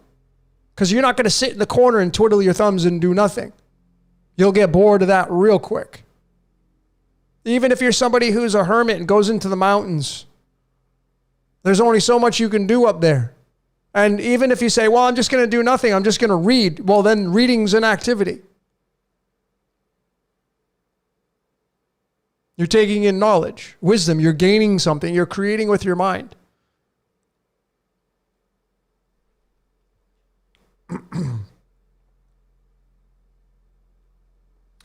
When do I think, Dale's asking, when do you think the soul enters the avatar? That's a good question. I don't know.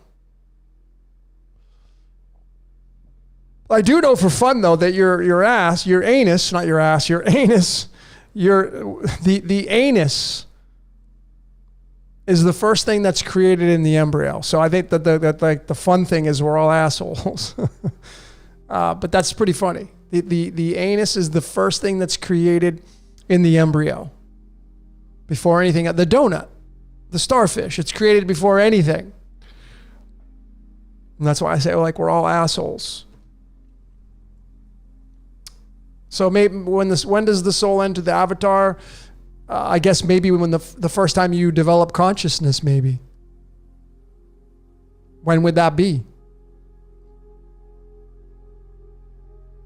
The soul may enter the avatar once it comes out into this womb and takes its first breath. That may be the first time the spirit enters into the avatar. Which is why your birthday is so important. Birthday being 20, duality being 20, matter, spirit into matter, matter equals 20. Spirit into matter is 56, which is lights, camera, action. Doesn't get any more crystal clear than that. The word avatar is 15, the devil card. Avatar. Be the best little devil you can be, folks. You can't help it. People get so bent when I say this, like, I'm not a devil.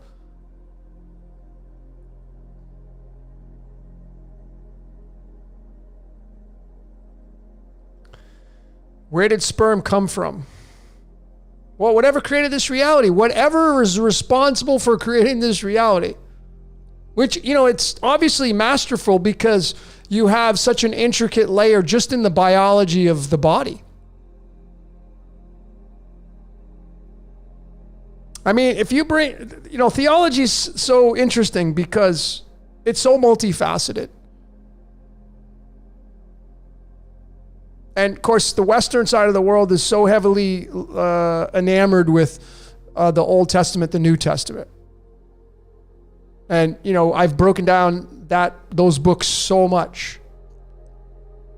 Right in Genesis 6 verses 3, which is the mirror of the 36, which is tied to the word Happy Meal, which is the building that Jim Carrey comes out of in the Truman Show. He lives in house number 36, right?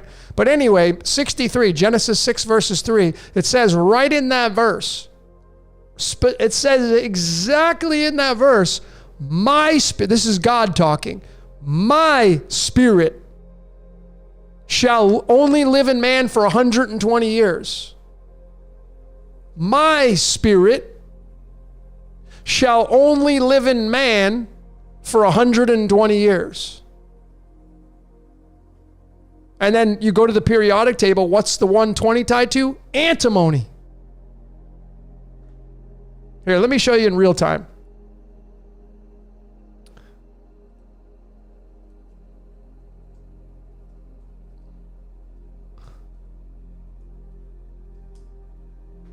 Right there. Genesis 6 verses 3. My spirit, not your spirit, my spirit shall not always strive with man, yet his days shall be 120 years. So then you go to the periodic table to get the pick. What is 120 tied to? Well, it's tied to this element right here. Antimony. You come down to the oxidation state. I know a few of these will have this, but there it is, 120. And you see, ladies and gentlemen, this is the subtleties now. You see, 120, and how much of the abundance is it? 57%. And then you just go to back to numerology and you type in The Truman Show. You see, 57. All found just by combining. This is the source code connecting it all together. And then 120, and there's the all-seeing eye of Horus. This is your brain right there. You split your brain in half. This is what you're going to see. It means not alone. That's the Spirit of God inside of you. Look at what the melting point is. 630 degrees Celsius. What is this scripture? 6 verses 3. I mean, how much more do you need to see here? These are all little subtle clues right here. The Egyptians used to put this under their eyes as mascara right here. The eye of Horus. Horus is Jesus. That's where the whole story came from. The Bible is derived from the Egyptian Book of the Dead.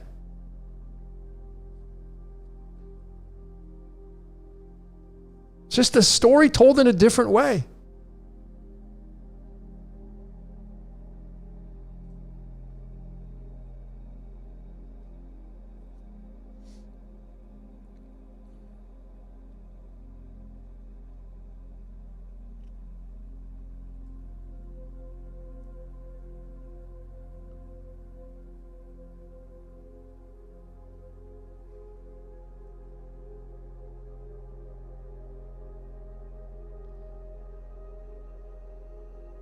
Chris Holding says, this world is beautiful.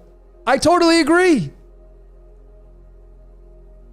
Folks, if you are willing to perhaps use the free will that you have, and I say it's limited, but if you're willing to use that and say, you know what? I want to make life beautiful. How would you construct your life for it to be beautiful? Well, then you would get into strategy. This is what most people do not use. I used to be a life strategist. I take your life and provide you a strategy for your best outcomes. What would you do if I sat down with you one-on-one and we went over your entire life, all your habits, all your daily activities? You can get into risk management, risk assessment. And then the objective for you and this exercise, I want to make my life beautiful. Let me do that. How do I do that? Okay, let's lay your whole life out on the table and let's pick apart all the things you do habitually every day and see which ones are assets and which ones are liabilities. They're going to be both. It's going to be a yin-yang principle in both. It's a Mandelbrot set in everything that we do. But let's see what your daily activities are that are more liabilities than assets.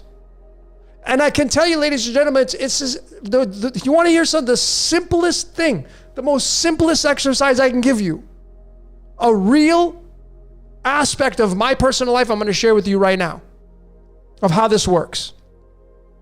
How about brushing your teeth? Well, one day I was brushing my teeth and I realized, this was, I don't know, maybe 3 years ago. I realized that on the right bottom side of my teeth, the gums were receding more than anywhere else. I was like, what the hell is going on there? And then it hit me because where do you think the first place I placed my toothbrush? In my mouth? The bottom right. Meaning it got the most activity. It got the most force. I went right in there and it's the bottom right. And that's where my gums were eroding. I went to the dentist and I got confirmation. Why am I telling you this? because I realized that if I don't stop doing that same activity, it becomes more of a liability, and then I got problems. So consciously now I'm aware of that. And when I put my toothbrush in my mouth, it goes up on the top of my teeth, on the bottom or left or right side, instead of down at the bottom right. Salvaging my gums, paying attention to my beautiful gums, being aware of that habit, realizing that if I continued on that march of that daily habit of brushing my teeth, I would have to end up having to pay the price. This is the same concept that you'd want to do with your life and everything you do. If you want to live a beautiful life, what are you doing that's not beautiful in your life that's causing you to not have a beautiful life? Maybe you watch too much negative crap on the television. Maybe you pay attention to too much negative crap on your social media page. Maybe you engage in negative crap on whatever it is you do. So the first requisite, in my opinion, to have a beautiful life, turn that shit off. Turn off the negativity in your life. Cut out some of the negative vampire friends you have in your life that just talk about negative crap all the time. Pay attention to your temple. If you have skin disorders, if something's falling out, if something's not working right, you're doing something that's a liability. And you probably have a habit of it daily, day in and day out, day in and day out, day in and day out. So in order to make your life beautiful, because life is beautiful, thank you, Chris, you got to make it beautiful, and you have to analyze your entire life and figure out what your habits are and whether they're an asset or a liability. Are you willing to do that?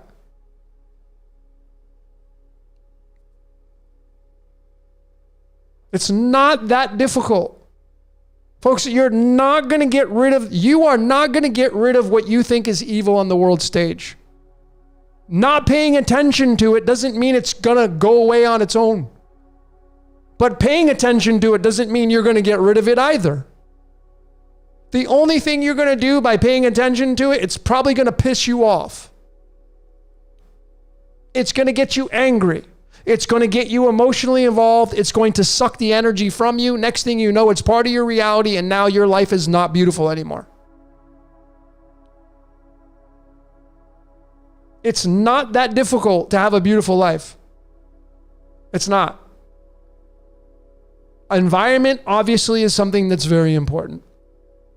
Got to make your environment beautiful. It starts with you, though.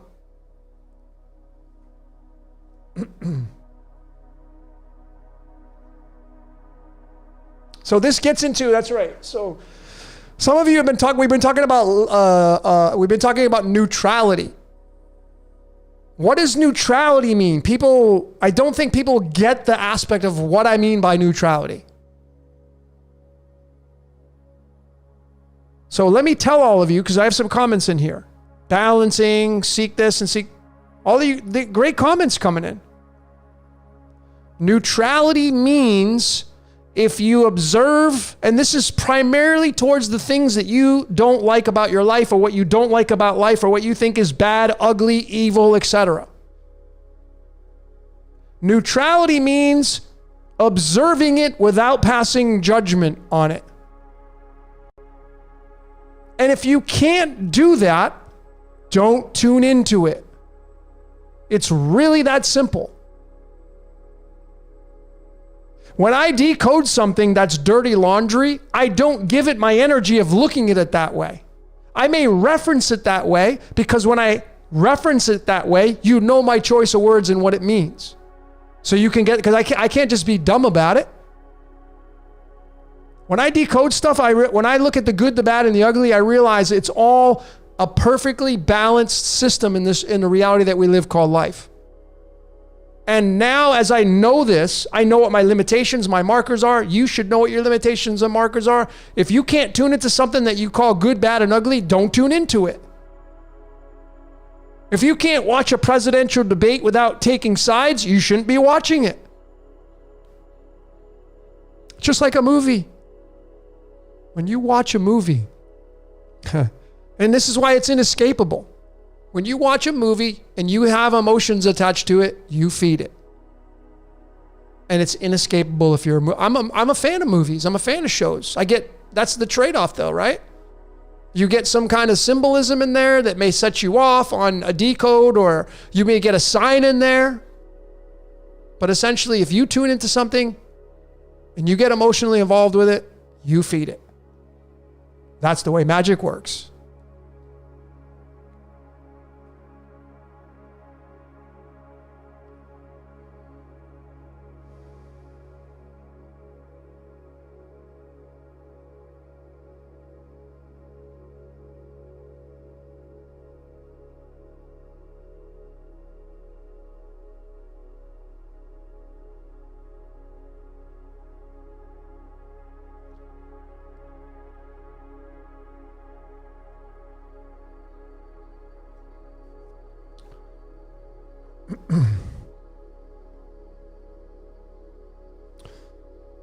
Probably going to go for another half hour, folks.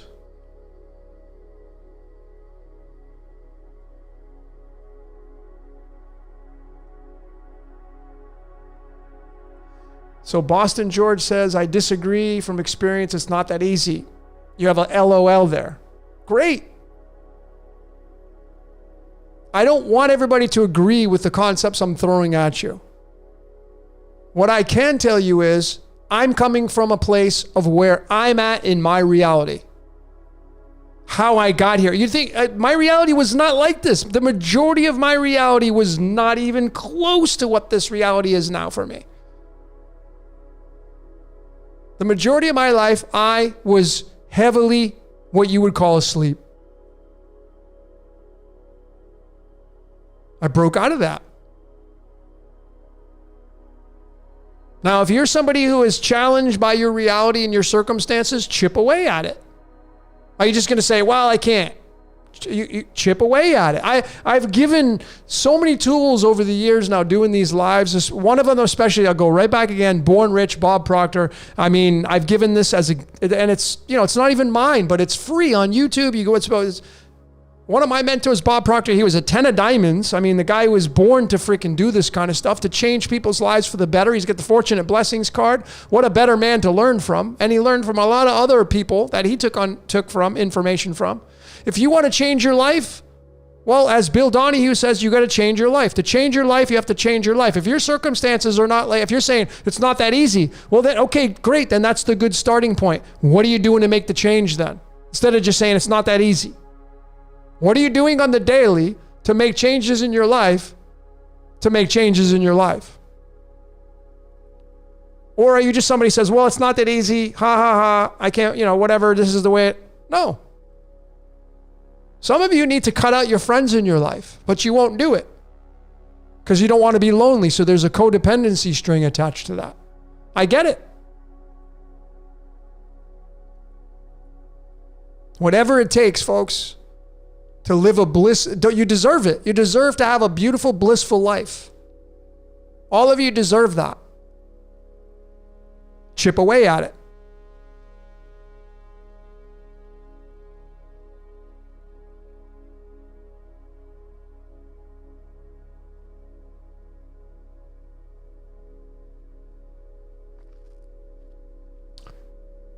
So Allie's asking, so you pick and choose. I'm not sure if you're asking, we have so many comments coming in. Thanks for everybody for sending your comments. So you pick and choose what to focus on. If you're asking me that, yeah. It's as simple as that.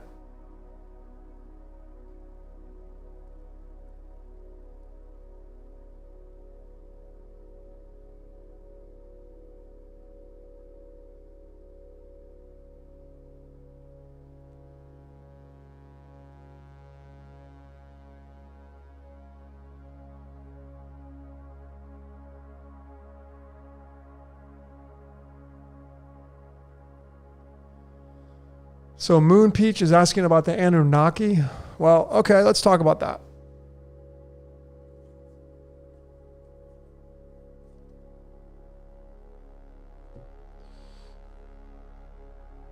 Let's go right to numerology for this. Okay? me get rid of these so we could just be very simplified. So, big shout out to Jason from Archaics. He's talked a lot about the Sumerian, the text and all that. Well, the stories are great. But remember, everything in this reality is part of the story. So when people say, well, this was changed, it was supposed to get changed. The Gregorian calendar was supposed to be introduced in 1582. Here are the two characters for the Anunnaki story, who supposedly created man from their father, Anu. Okay? These two, Enki and Enlil. 30, which is this. There are two, right? Two of them. Well, what is this? Same thing, which is what this is, the New Age name. Here's the comedy. What comes down your chimney? Santa Claus. What is the meaning of the chimney? Coming down into this reality through the portal to become man or woman, to give you the gift called life. Jesus was from Nazareth. If you go to the periodic table, going back to this again right here, Santa Claus, 30. Santa Claus comes down from a chimney. Well, when you go to the periodic table and you look to the 30th element called zinc, and they got a picture right here. Here's the picture of it. Well, what does it say what does this mean? Right here. An alchemical symbol for zinc is against an abstract background inspired by zinc roofing materials. What does Santa Claus come down? The roof. Now, did they put this on here purposely because they know Santa Claus equals 30? Or do you think maybe this is just the supernatural having some fun? 30 plus 65 is 95. That's one half of the I am. 65, when you look at this number 65, you go to the element terbium. The element they use is a compact disc. This is writing the game of life here, folks. That's what this means, all this stuff.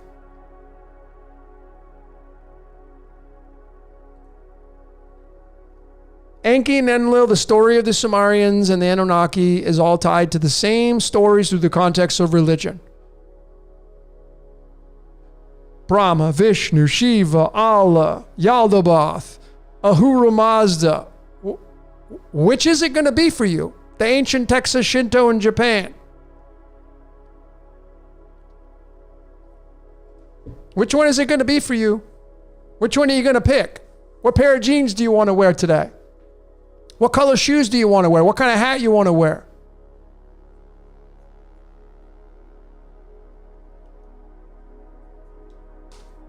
The game of life, folks, you're in a reality television show. This is what it looks like from a mathematical tarot perspective. You're on television equals 73. 73 is the 21st prime number. So we're going to look at the tarot. What's the 73rd card in the tarot? The 9 of Pentacles, the 9 of Diamonds. This is the birth card for Keanu Charles Reeves, who got casted to play Neo, the Savior, in the movie. This represents you. If you know what this 9 of Pentacles means, man, this is a very independent, egoic kind of energy. Placing all your energy on yourself, and then the 73, this is the 73rd card tied to you're on television. 73 is the 21st prime number. Well, what's the 21st card? Well, it's the world. So you're on television. This is what this means right here. It's your identity. You're the Neo character, and you come down into the world through the portal, through that round little portal right there, through the Stargate, and you incarnate into a body, and now you are you. And I'm here to tell you, ladies and gentlemen, every single one of you, you are the only thing that matters in this reality. Now, that may be a little egoic for me to say that, but let me explain what I'm talking about. I firmly believe that when you pass on, the game ends. There's no more game. Now, you would say, well, there's plenty of people that are going to live on. How do you know that? Because you're going to think, well, I mean, I got kids but how do you know that you're not broadcasting everything with your 5 senses? Everything in this reality is real and alive because your eyes and ears and the sense of emotions and touch is all acting out. It's all part of your currency. With this concept in mind, I'm just telling you all of this. This is how important your life is. You being the star in your own movie. Majority of people in this world are not stars in the movie. They're just extras running around like a chicken with their head cut off. Complaining, bickering, moaning, whining. That's being an extra. You're not even getting paid.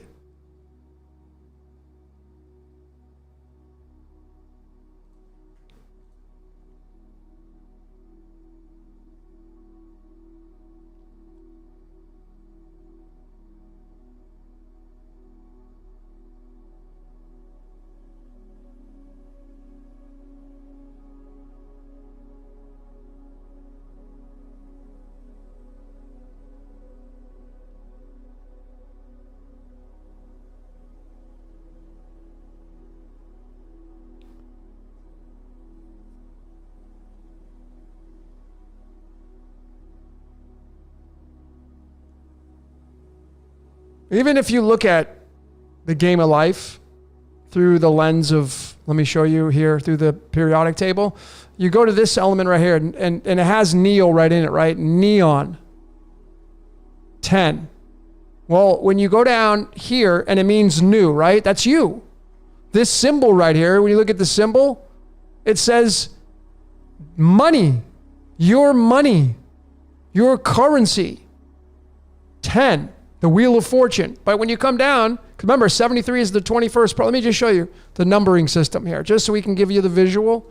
73 is the 21st prime number, and that's tied to this right here. Pay attention now. You're on television. 73, okay? 73 is the 21st prime number. So when you go to the periodic table and you come down and you look at this element neon, the average is 20, but look at what it has for one of its weights, 21. This is you being the Neo character right here. And then you're going to get it tied to this element germanium right here and being a transistor. I covered this in my Groundhog Day. There's the 73 right there. 36 being tied to Happy Meal. These are all clues. Germanium coming from Germania. You need to be the star in your own movie. You are the Neo character. You're here to save your own world, not anybody else's. You're not here to save anybody else. You're not here to wake anybody else up. You're here to experience this reality. You are this reality. You are the only thing that matters in this reality, and anything outside of you, the extensions of that, your cast, your entourage, children, family, partner. That's your cast. Those are the stars in the movie. That's why, like, if you got kids, man, you should be decoding your kids. That's the future for this reality.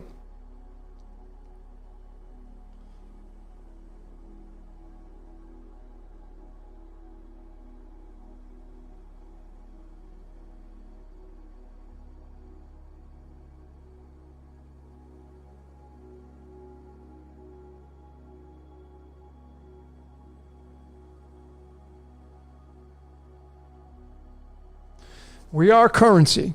Absolutely. That's what this whole reality is based upon, is currency.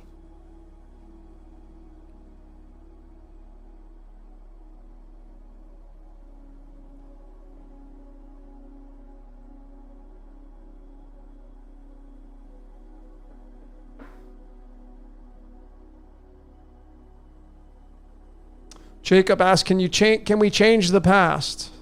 Well, I mean, the past and the future are really irrelevant. It's the now moment. But it is that figure 8. Past, present, and future equals 69 in numerology. That's gold.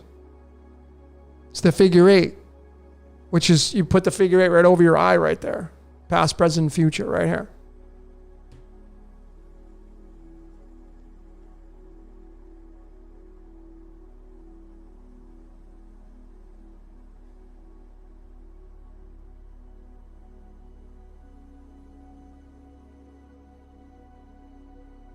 What's 201 mean? Well, there are many meanings to it. 201 is tied to the element Mercury. And then you got to know what Mercury means, which has multifaceted. But 201 is tied to Mercury.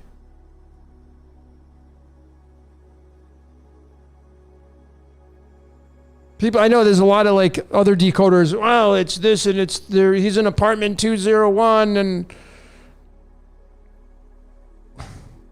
that's great. Yeah, that's good. Well, congratulations. You connected words to an apartment building.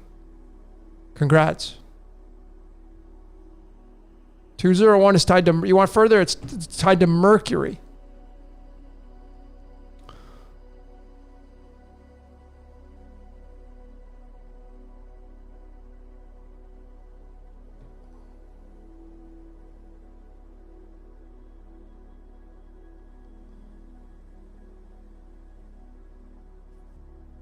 Should you watch Entourage?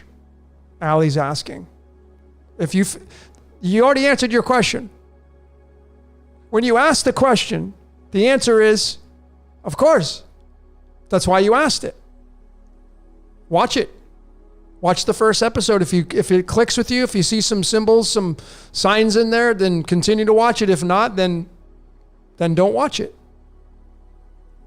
See, whenever I tune into a show, like personally for me, I have some shows that I've watched several times over and over. But when I tune into something new, or when I'm just sitting there, I'm like, okay, I think I'm just going to chill tonight. Because, folks, I told you, my whole life has been dedicated to decoding. The music that you're hearing in the background, big shout out to my main man, the Dream State Logic. This artist right here. This is like an ambient space kind of music. This is the stuff that I like to listen to when I decode. Put my headphones in. Block out the outside world. It's just me and my computer. A lot of times I listen to house music, electronic music. I love vocal electronic music. Sometimes I listen to some rock, but I like to listen to stuff without words because then I can focus. So there's no, like, I don't catch myself singing along. But when I detach from decoding and I want to just kind of maybe have a meal and just sit and relax and watch some entertainment, I'll often just say, okay, what's my symbol going to be? What's my sign going to be? What do you want to show me? Can't tell you how many times I have so many things that I have deposited in my repertoire of decodes that I haven't even showed the world, that was given to me by whatever's running my mind. It's ridiculous.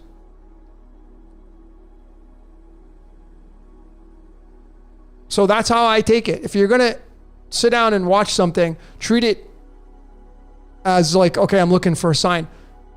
If you go to the store, perfect example. If you want to start decoding your life. When I shot Prison Planet 4, and I showed the receipt in Prison Planet 4. Here it is right here, the original receipt. My grocery receipt. I got my whole presentation ready to go on my computer. It's ready to be shot. And before I sat down with the microphone and did all the presentation and the slides and all that of what you saw as the final product, I was hungry. So I went to the store. Store's just right down the street. I didn't have a lot to buy. I just had to buy enough. I usually go to the grocery store every day. I didn't even know. I bought 7 items. Didn't consciously count them. And then just so happens that the Sun, Moon, Mercury, Venus, Mars, Jupiter, Saturn, which I feel could be tied to the archons, the 7 archons, was tied to my 7 items in my receipt. And those through numerology equal 143. And my receipt total came out to 431 pesos. Accident? Coincidence? And then the next day after I did Prison Planet 4, I went to the grocery store again. I don't know if you guys can even see. Probably can't pick it up. But the total was 413 pesos. So 2 days in a row, I get the same outcome, 7 items again. Didn't plan it out. Did not plan it out that way. But as fate would have it. So what is this trying to tell me? Well, I know what it means. But these are things that I'm going to suggest that you start doing in your life. A lot of you are doing them. When you wake up in the morning and you grab your phone and you look at do you see what time it is? What does the numbers mean? When you plug your phone in and the battery percentage comes up on your phone telling you how much battery life there is, there's going to be a sign there. Everything around you is code and it wants to talk to you. This whole entire reality is speaking to you all the time. You just got to pay attention to it.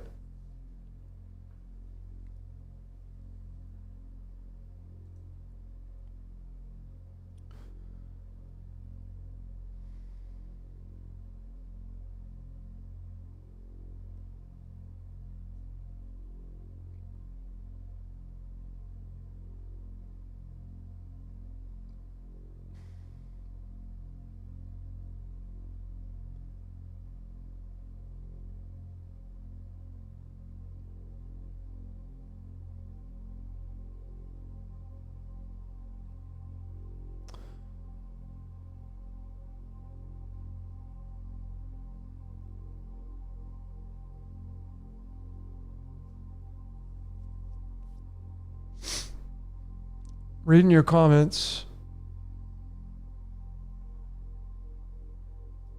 They canceled Westworld 5. Oh, I didn't know.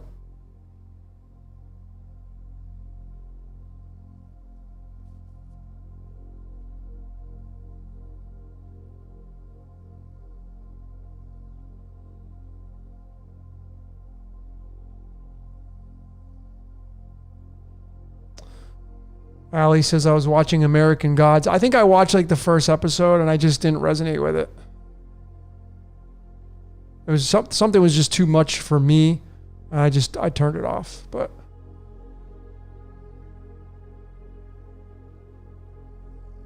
all right, Kayla's asking about her birthday. If you're new here and you want to decode your birthday, I'm gonna type in the website to go to. So let me see if I can pin it to the top. All right, there it is. So if you're new to this and you want to learn about the basic fundamentals of what it means to be you as your birthday, you look at your birth card. 52 cards in a deck matching the 52 weeks of the year, 4 suits, 4 seasons, 13 cards per suit, 13 weeks per season. Pretty simple, right? So if you go to that website, you click on it, you type in you click on the month and day, it's going to give you the card. It's going to be deposited to you. I will bet that it will be 90 to 95% or more accuracy for you.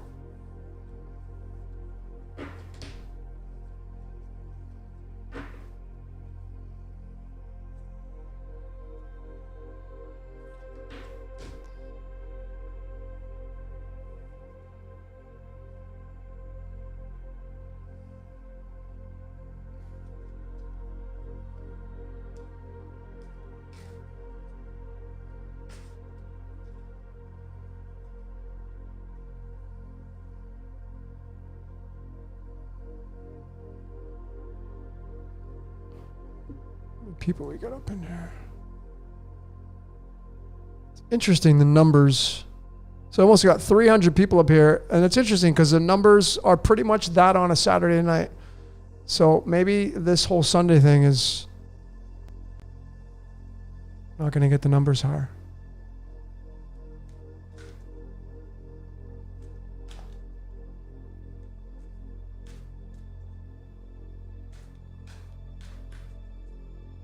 M. Douglas, question is, if we change our name, can we somewhat change our future? Well, it's a possibility, right? In numerology, when I started studying Chaldean numerology, I read a book by this guy named Chiro, and it was called Chiro's Book of Numbers. And that's really where I became a fan of Chaldean numerology, because I started doing the exercises in there, and I was like, wow, this is like totally represents me in my life. And, you know, like my birth name is Jason. I've been going by Logan since the military. So we're talking over 20 years. Longer than that. Yeah, 20 years. 1993, 1990. Yeah, long time. This is before I got into numerology, obviously.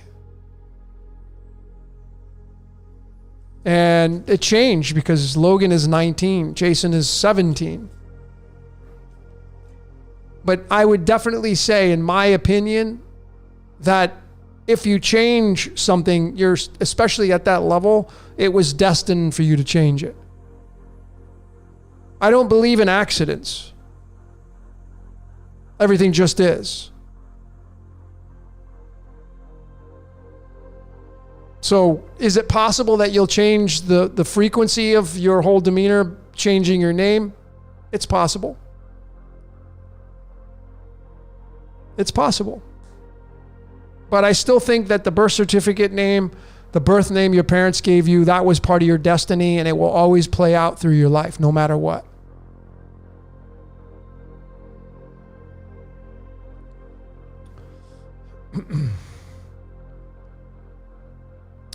Jacob's asking, have you read Numerology in the Divine Triangle by Dusty Bates? Yes, I have. Great book. I've recommended that book. It's originally a white cover with orange lettering.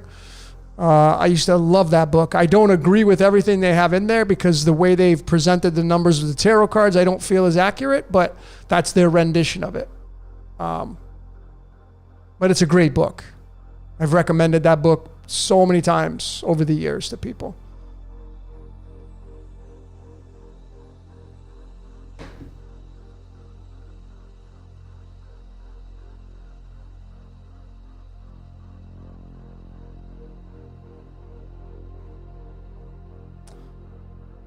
Well, actually, I'm going to give you guys some nuggets here. So Cosmic is asking, what's your opinion on the ascendant? The ascendant is part of your personality. The ascendant of astrology is going to be tied to your magician card. Let me just show you this, if I can find it. I'm going to switch back to my Rider-Waite deck. I love this Astro Matrix, but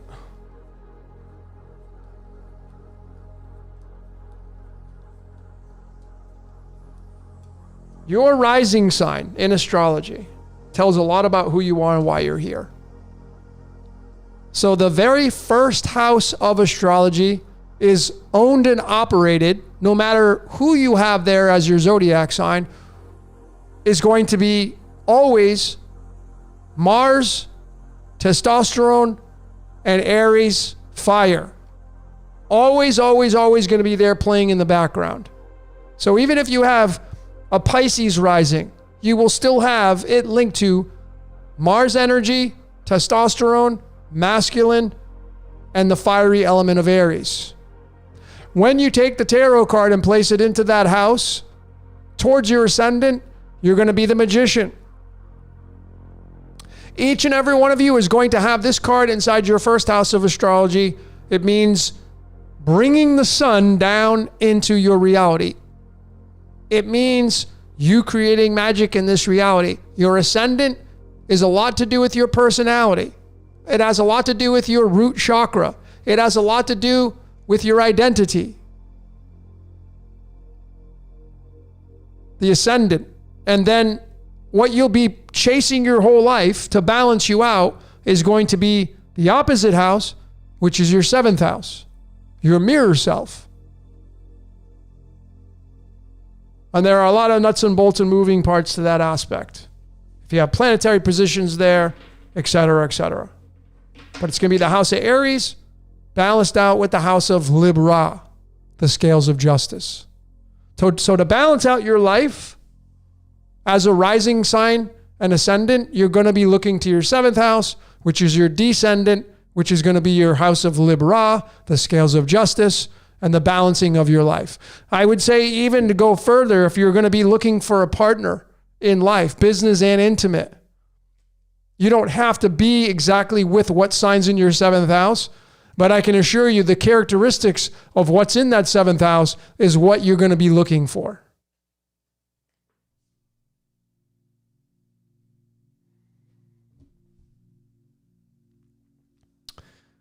Jackie's asking, do you use both Vedic and Western equally? When I do my readings, I have my own graphics that I utilize. And yes, I put both charts side by side.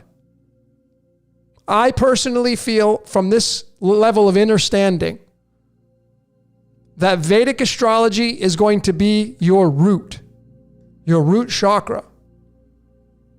And then tropical will be moving towards your crown. It doesn't mean tropical is superior. Because if you look at the true map of the stars right now, at this very exact moment, you're going to see that tropical astrology does not match up with where the planets are really at right now.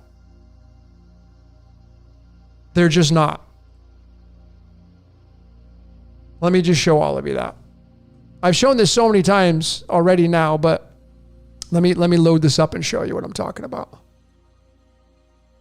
But I'm a fan of both systems.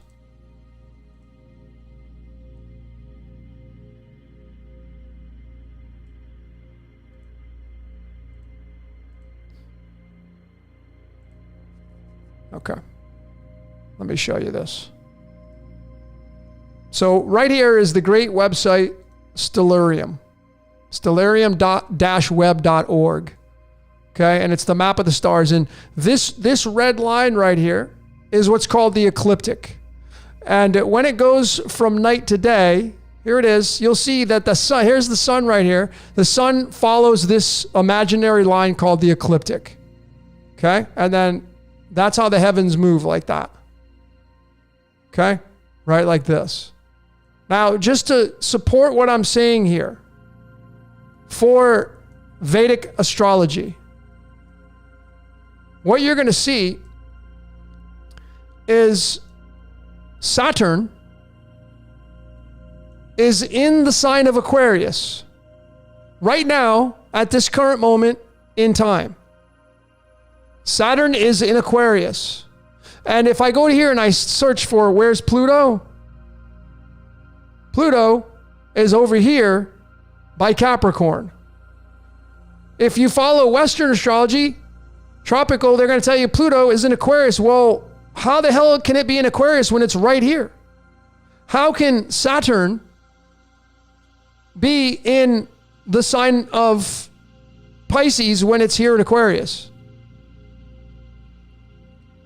It can't. It can't be in two places at one time. But the reason why tropical astrology works is because of the precession of the equinoxes. You need to study that concept, and you got to take into consideration, ladies and gentlemen, that Magic 101 is somebody saying something, somebody saying, yeah, I believe that, and then they start pushing that narrative. And then they make it come true. Thousands and thousands of years, you have all these astrologers talking about tropical astrology and doing charts, telling people how they're this and telling people how they're that. And, you know, again, being like, how can you have something that doesn't line up with the stars actually define who you are? Because there's thousands of years of people projecting that magic onto the world stage. That's how. It's not really that difficult to figure out. So a lot of you, when you look at astrology, you're going to be two signs. Like for me, I was born on February 4th. Well, when I first started studying astrology, I was studying tropical. And I was just like, I'm an Aquarius sun. I got 5 planets in my 3rd house, doing the Placidus chart. And then when I started to really dig into astrology, I realized the whole sign, Placidus is a chart that's been around for about 500 years. But then the whole signs, which is where you divvy up the 12 zodiac signs evenly over the course of the wheel, is going to be around 2,000, 2,500 years old. But both systems work. And then when I got into Vedic sidereal astrology, and then I started to tie into the map of the sky, I was like, oh, wait a minute. Tropical doesn't match up with the sky. So I don't deviate away from not using it. Of course I use it because I know how magic works, but I look at the two systems as I had just mentioned earlier. Vedic sidereal is your root. Tropical astrology is going to be what you're moving towards, precession of the equinoxes. It's going to be movement in time. And just like that, you have the significance of these two beautiful systems together. So in tropical, I'm an Aquarius sun. In sidereal, I'm a Capricorn. And when I read about both descriptions define me to a T.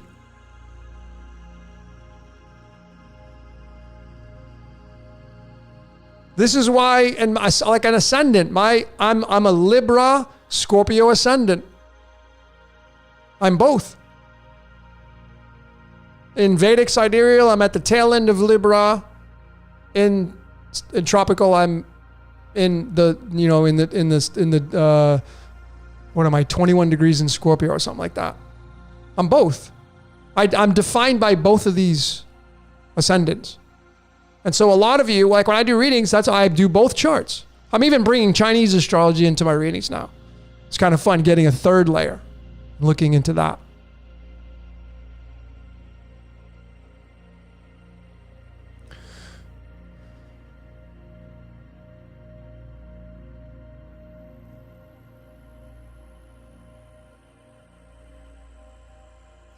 What does it mean if the house has no planets in it? Well, then you would read strictly from the house and the zodiac sign.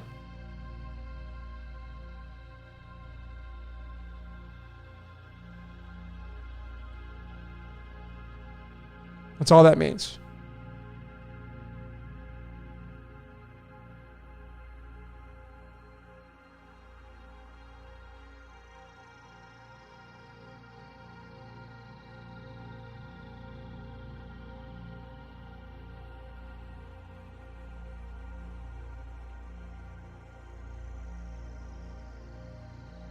What's up, Christine? Thanks for the suggestion. I kind of already have something like that, so you're on to me.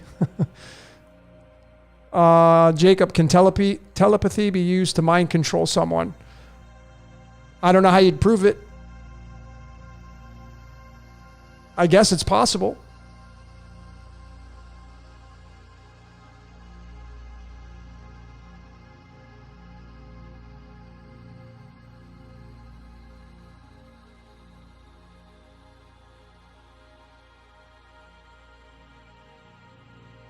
So that brings me to, let me show all of you something I found that was really interesting. Let's see if I can find it. So I've taught, Jordan and I have talked, we did our last podcast was, let's talk about the financial collapse.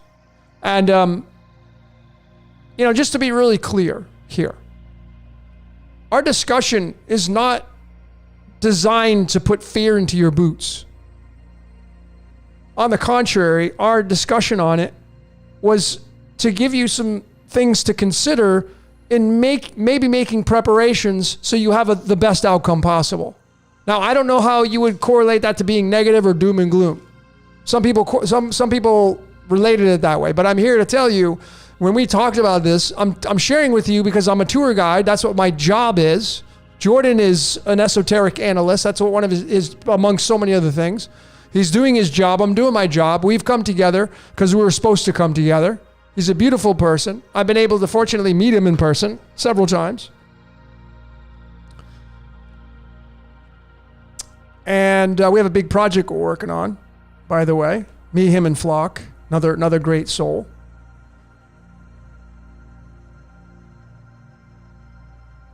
So anyway, we were talking about the financial collapse. We did a whole podcast on it. Thanks everybody for supporting that. But I decided to look at bringing theology into it. So let me show you what I found here really quickly. So this scripture right here in the Old Testament, which is going to be tied to Judaism. It will not be tied to Christianity directly. It will be linked to Christianity indirectly. But this is based on Judaism, Ezekiel being the Old Testament. And this scripture right here is really interesting. It's Ezekiel 7 verses 19. Now the permutation of this is the 197. If I go to the periodic table and we go to the element gold, here it is. You'll see that the average is 196. But if you come down and you look at the oxidation, you're going to see it does have a 197. The 196 is actually going to be isotope 197. So you have this 197, and when you're a decoder, you look at what are things called permutations, which is like called another name for a number enneagram. So you end up moving these numbers around, and you have the element gold in there. And this is what this says right here. They'll cast their silver in the streets, their gold shall be removed. So I decided to look at July 19th to synchronize with this. Let me just get hold on, let me just make sure my music is. So here's the chart right here for July 19th. Here it is. I'm just using New York, 9 a.m., doesn't matter. July 19th to match up with that 719. And this is the chart that I found right here. And what you're going to see here is very interesting. You got the sun and the moon inside the 12th house, which is endings and completions. In the sign of Cancer, which is relatively linked to the moon in silver. And then across the way, here in Capricorn, which is ruled by Saturn and means time, you have Pluto. Pluto is the wrecking ball. Pluto is opposite of the sun on this day. Opposite of this sun. In the 6th house, 6 representing the cosmic mother, 6 representing Virgo, 6 representing endings, because 6 is the last day of creation. Capricorn being represented by Chronos, Father Time. So then you would say, okay, well, if Chronos is operating Capricorn here, where's Chronos? Chronos is here. So then you jump from here, now you move to the 7th house, and it's in the sign of Aquarius. Now, have we moved into the age of Aquarius yet? It's in the 24th knock, 24 representing our X chromosomes, and it's opposite, directly, strongly opposite Mars, the god of war. And Venus is right there, which is the counterpart to Mars and testosterone. We have the estrogen. Venus is the symbol of the Ankh, which means immortality. And they're in the sign of Leo. And this axis right here, this Leo-Aquarius axis, is potentially the setup for the age of Aquarius and age of Leo right here. This. And it's just really interesting, this chart, based on July 19th and based off of this Old Testament scripture of Ezekiel. Throw in their silver into the streets and their gold shall be removed. And the fact that, Cancer is ruled by the moon and the moon is inside this house. If you really go further with this, the 12th house is ruled by Pisces. So where's Pisces? Well, we jump over here and we have Pisces in the 8th house of Scorpio. But what we have here is Chiron, the wound. And Chiron's not just in any position. It's in the 27th knock called Bravati. 27, when you go to numerology, it's tied to that. So we have currency 27 tied to Chiron in the 27th knock in the sign of Pisces. Pisces being the ruler of the 12th house, which is Cancer. Cancer is ruled by the moon. The moon means silver. Moon is in this house. You have the sun there. The sun's opposite of Pluto. Pluto's in the 21st knock. 21 is tied to the world card. Remember, you're on television. This is the television screen. Pluto is designed to remove and wreck the ball. It's the wrecking ball. That's what it will be here to 2039 in the sign of Capricorn. It will not move into Aquarius until 2039, folks. What does this mean? Pluto's job is to destroy time. Pluto's job is to remove the dead wood from time as it sits here. This is a very big potential for these matchups here. This. with this. And it's coming, July 19th. Something interesting, right? Figured I'd share that with all of you.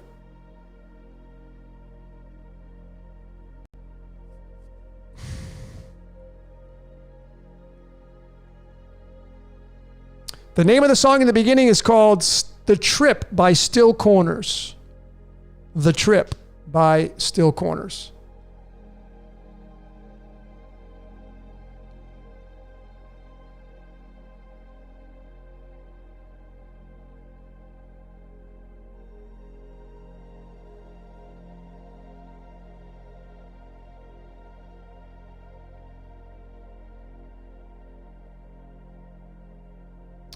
What about Sirius in July? Well, Sirius is in the sign of Gemini / Cancer. Depending on this, again, this is why the tropical and Vedic or sidereal, they work in unison, because Sirius is going to be in Gemini / Cancer, depending on what system you use. So there's always going to be two signs that work in unison together, I feel. Just as why like one partners up with two.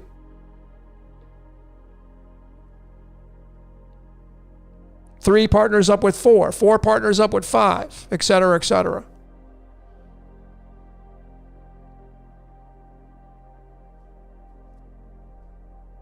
What does it mean to be born in a total solar eclipse? You're born in a total solar eclipse. I mean, you'd have to then define what a solar eclipse is. And there's so many meanings to it. I couldn't even begin to tell you what it means. I think that's very advanced. You got to know what house the moon's in, what house the sun's in. Which obviously they're going to be both the same house. You're going to have to look where your nodes are, what degrees they're at. Are there any kind of are there any other planetary positions, rubbing elbows with those? There are many facets to astrology by just saying, well, what does it mean to be born in a total solar eclipse? I'd have to look at the chart. I would be not doing you a favor by giving you any information based on that.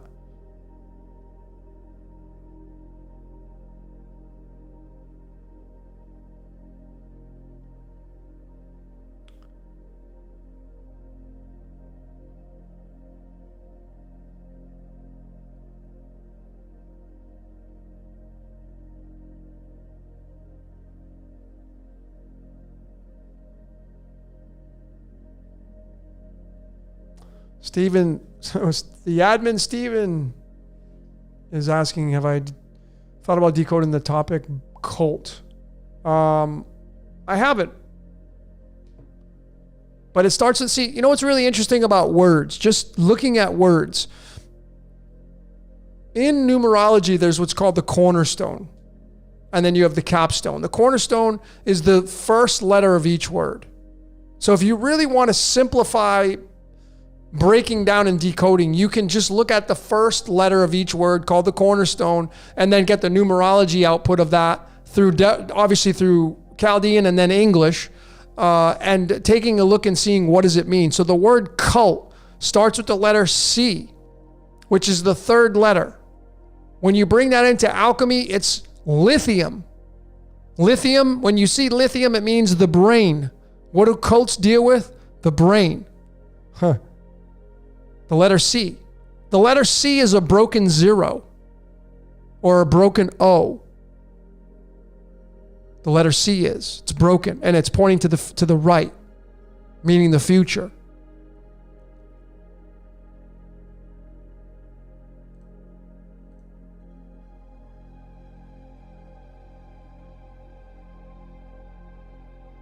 Do you think Jasonius is asking, do you think being born in a particular phase of the... Yeah, of course. The phase of your moon will have it... actually, let me show all of you here. I'm going to show you this website, which is really cool.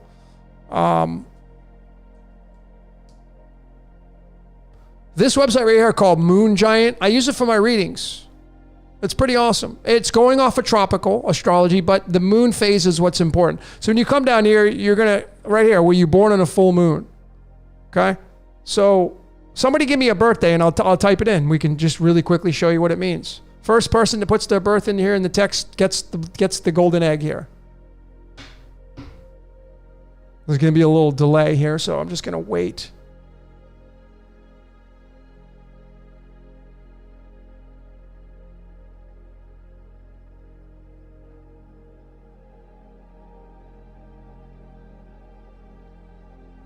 July 26th. All right. I need a year, though. All right, so January 28th, 1994. Here we go. So Daniel Leo got it. You got the full January 28th, 1994. So you just type this in. And it's going to calculate. Remember, this is based off of tropical astrology. Oh, there you go. So as Faye would have it, right? Daniel Leo picks, though he's born on the full moon. It's called a waning gibbous, but it's close enough. It's the first phase after the full moon, but the energy is going to be the same. And then you're just going to click on read more here, and it's going to give you a description of what it means to be born on a waning gibbous moon. What does it mean to be born on a full moon? Well, remember, ladies and gentlemen, that I have mentioned, and I learned this the hard way, mosquito activity goes up about 500% on a full moon. This is where you're going to get lunatics and crime goes up on a full moon. And because this representation of the moon means it's getting all its energy from the sun. It's magnified by the sun's energy, and it's related to the PMS of the women and the premenstrual cycle. And that means you're getting rid of. It's ridding itself. And ladies, I mean, I don't know what it means to be having a menstrual cycle, but a lot of you ladies that have a menstrual cycle, they ain't fun. It's painful. You get cramps. So it's not a great experience. Even if you don't get any pain, you still got to use stuff. And, I'm not going to get into all that stuff, but it's not fun. So when you say, when a lady, I get cramps, it hurts, it's painful. Yeah, well then lunatic and the lunatics come out, mosquito activity goes up 500%. Why is this natural phenomenon such a big thing in our reality? So this would tell you the story about your energy, Daniel Leo. I'm not saying it's doom and gloom, but I'm just saying is that there's a lot of release right here with this energy and what it means to be born on a waning gibbous. And this is Moon Giant, this website. Okay, and you just come down here and click on right there. Okay, moongiant.com.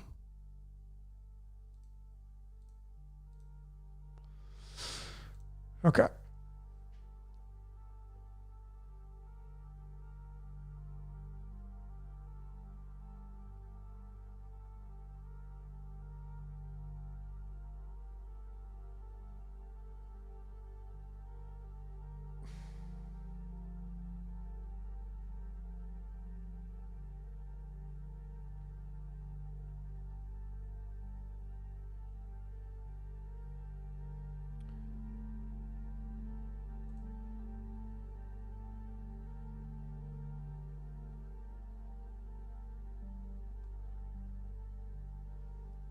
All right, so we're headed towards the end of this broadcast here, 7:15, because I'm gonna eat soon. But let me just jump in here, ladies and gentlemen, show you what's coming down the pike for my next presentation. And I got this one already lined up. I'm probably going to add a few slides, but it's kind of time, right, to kind of look at our reality now as to, is there a final boss?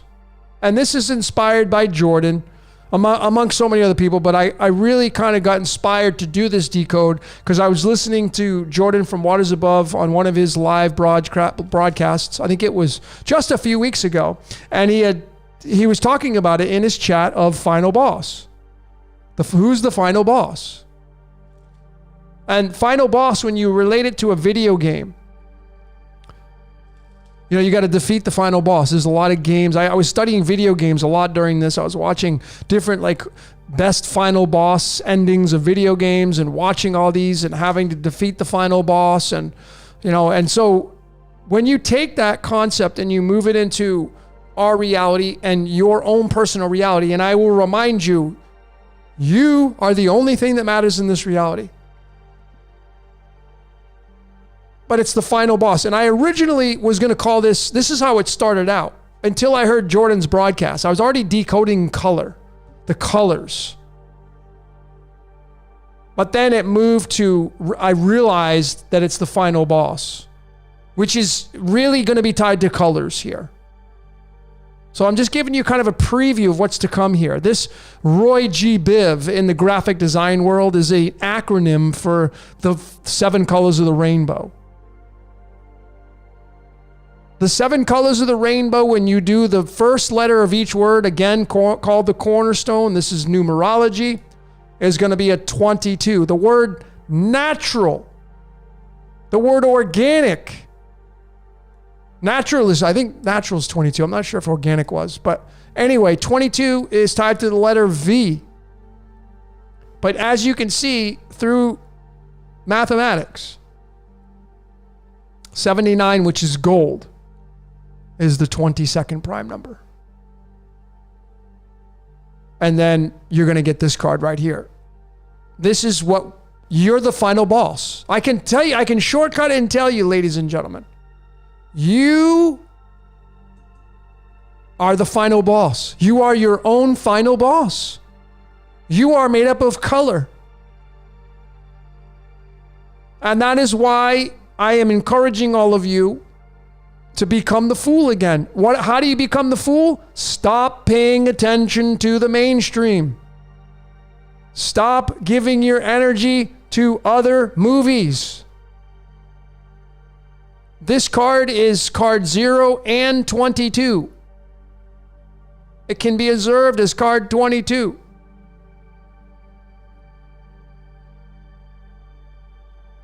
The Fool. And this is the last slide I will show you. This is why I know you're the final boss. I'm the final boss. You are the reality. The reality is you. Because when you say these numbers, 2713216, as I have often shown so many times, the numerology becomes 122, the element antimony is 122, and it's the not alone. So again, the final boss is going to be you. But remember that you are not alone.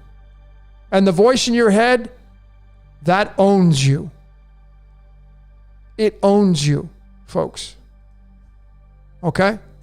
So just start listening to it. Start being the fool. Turn off the static on the world stage. Become that human, that light being. Slow down into physical matter. So that's a little preview for the next decode I have coming. It's going to be a gem. I'm breaking down all the colors of the rainbow. Wait till you see what I got. It will be undeniable if you follow this methodology. So let me say that. It will be undeniable if you follow this methodology. If you don't, well, that's fine.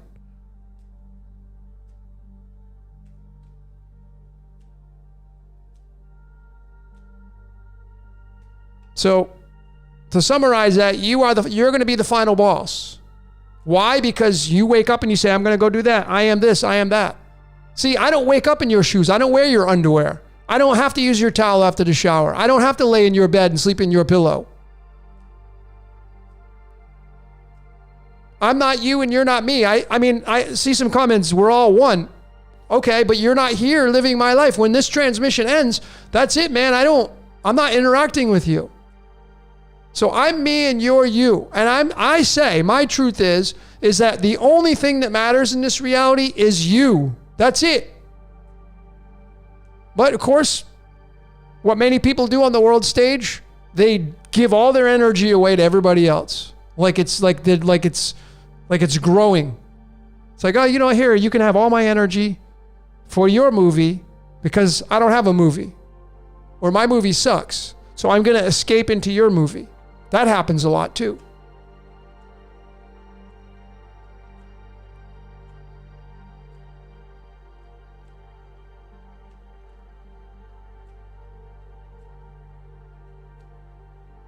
So, ladies and gentlemen, I'm going to pull some cards here to end this transmission.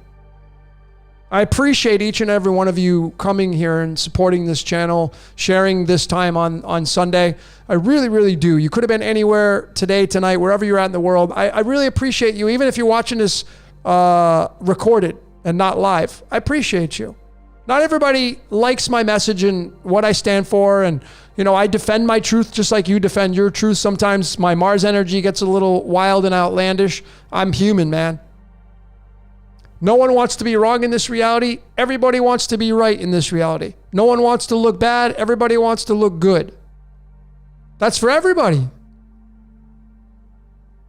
But essentially, ladies and gentlemen, all you great decoders around the world, your truth is the only truth that matters. You don't need to defend your truth. You don't have to go comment on someone else's truth and say this or that or whatever. Like I just posted something on the moon and I said, when people say the moon is this and that, I think it's pretty ridiculous. That's my truth. When I make my comments, it's my truth. You don't have to agree with it. That's fine. But at the end of the day, you make the truth your own. When you wake up tomorrow, and it's a fresh start for a lot of you for the Monday coming up. What's going to be different tomorrow's Monday than last week's Monday? A lot of you are in routines. You wake up, you brush your teeth the same way, you eat the same kind of food for breakfast, you get dressed the same way, you rinse off the same way, you use the same products in your shower, you wash your hair the same way, you blow dry your hair the same way, you put your makeup on the same way. A lot of you are in repetition mode all the time. What will be different tomorrow, Monday, come tomorrow's Monday? What's going to be different so you can change your life tomorrow? If that's how you look at it.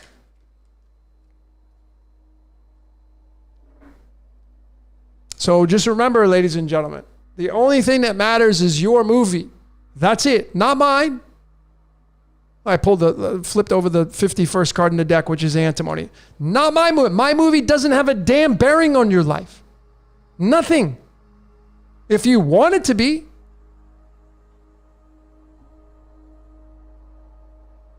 I would definitely say, ladies and gentlemen, analyze your life like your life depends on it. Cut out the dead wood in your life. Cut out the friends that are sucking the life out of you. Some of you are in relationships that it's a disaster every day, but you stay in it. What are you waiting for?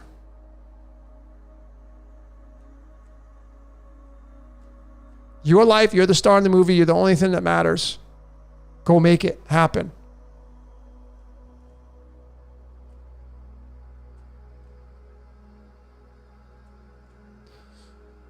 Roland's asking, Logan, how do you get overwhelmed? How do you not get overwhelmed with all the signs and how fake this world seems? Well, nothing's fake to me. Everything's real.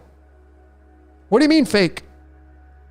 Even if somebody is out there doing some kind of magic show, and magic is the only true thing that's left in this world. True artistry, because at least you know when you go in front of a magic show, you know you're going to be full of illusions. So it's the only real practice these days. But everything in this reality, you can label it as fake or real. I'm just an observer. I'm a fan of life. I'm enamored by the things around me. I'm a fan of people. I'm a fan of animals. I'm a fan of life. So when you get to the level of understanding that everything just is, and when you get to the level of understanding of why everything is allowed to happen in here, in this reality, why is that? When you get to that level of understanding from my perspective, then I don't get overwhelmed.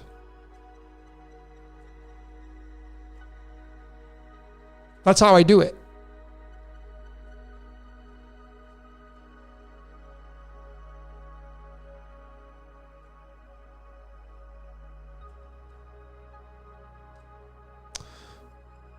So I'm shuffling the deck here. We're going to be using the cards of illumination for today. Matt's asking, how do you learn the tarot and which deck do I start with? I would highly suggest you start with the Rider-Waite deck.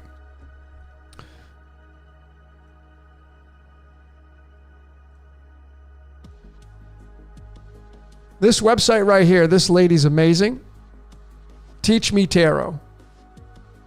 This website is awesome. This has been my go-to for a long time.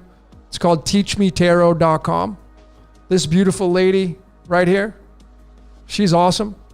This is her website. You have all the cards here, right? The minor, all the 78, the court cards. You can go, this is, if you want to learn, just like any other profession, if you want to learn tarot, if you want to learn astrology, if you want to learn numerology, if you want to learn alchemy, they all combine together. Just start putting some time into this. 10 minutes a day, read about it. Read about this stuff. Right? Just click on this, start reading about these cards, where they came from, what does it mean? And you'll start to have a better understanding. As far as the deck, I would get this one right here, the Rider-Waite deck. This is in Spanish, as I'm in Mexico, but I would get this deck right here because it's been around since 1910. I'm actually going to get another deck. I gave my deck up. I gave it as a gift to somebody. I'm going to get another one. I like this Astro Matrix, but I want to get back to, I like the basic fundamentals of these cards, but that's where I would start with the Rider-Waite and use that website.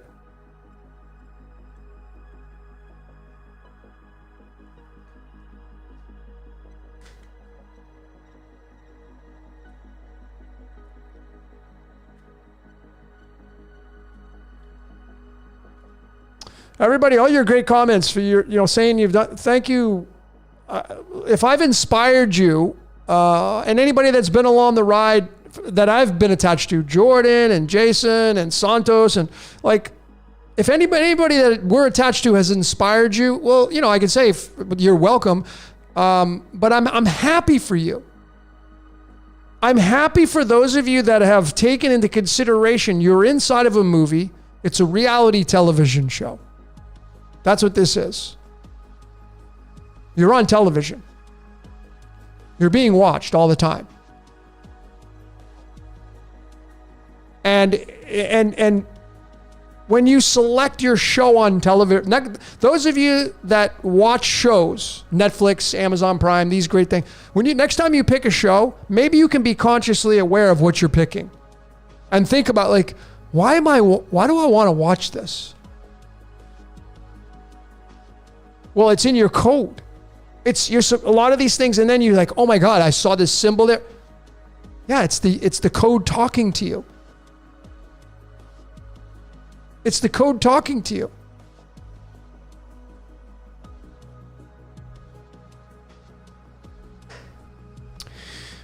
All right, a few more questions. Jacob's asking about the Crowley deck. I have the Crowley deck on digital. I do not have it on hard copy. Not really interested in it. He changed the 8 and 11 card from the Justice to the Strength to the Justice, whatever. These are interchangeable. That's what he decided to do, Crowley. He decided to change them. I have no idea why he changed it. I haven't read up enough on why he decided to change, because he did.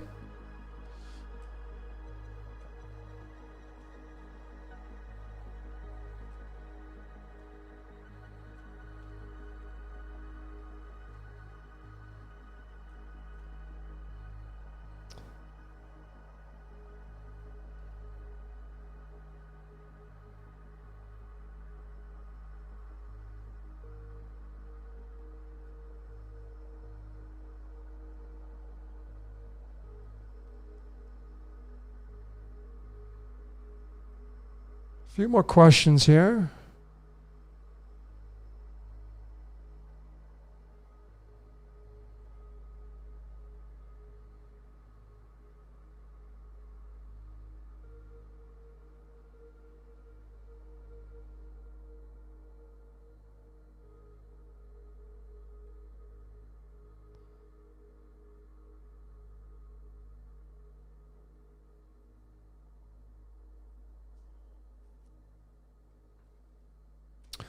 Blueprinted, what are your thoughts on May 19th? Look it up. There's at the very, very top of the chat, there should be a pinned comment with a website called It's All in the Cards. If you click on that and you type in your birthday, or you click on May 19th, you'll read about your card. You know, then what does the 19 mean in numerology? Well, it's tied to the sun, tied to the logos, tied to the word spirit, tied to the word soul, tied to the word master, tied to the word apex. 19 is the combination of the 1 and the 9. 1 is leadership, 9 is humanitarianism. 1 is ego, 9 is, you know, the ego of the world, the compassion of the world.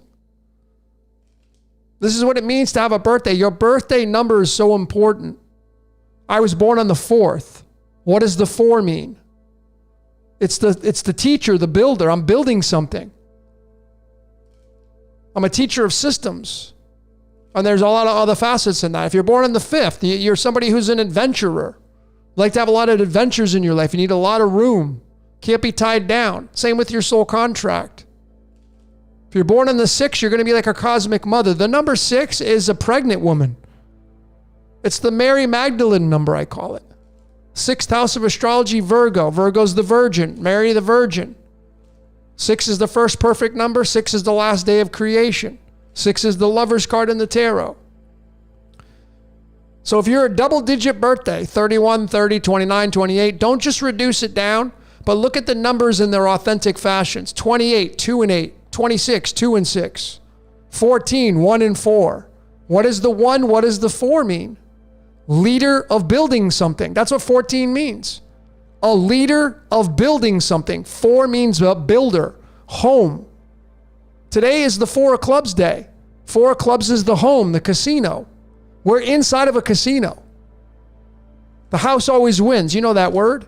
Well, those words, the house is 26. Today's card is the 26th card in the tarot.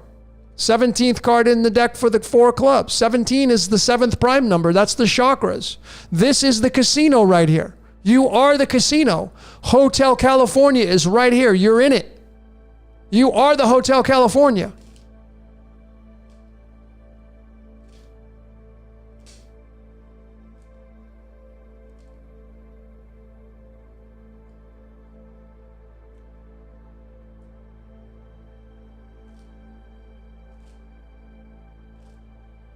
Final boss is 33 in numerology, by the way. No, wait a minute, it's 31. What am I saying?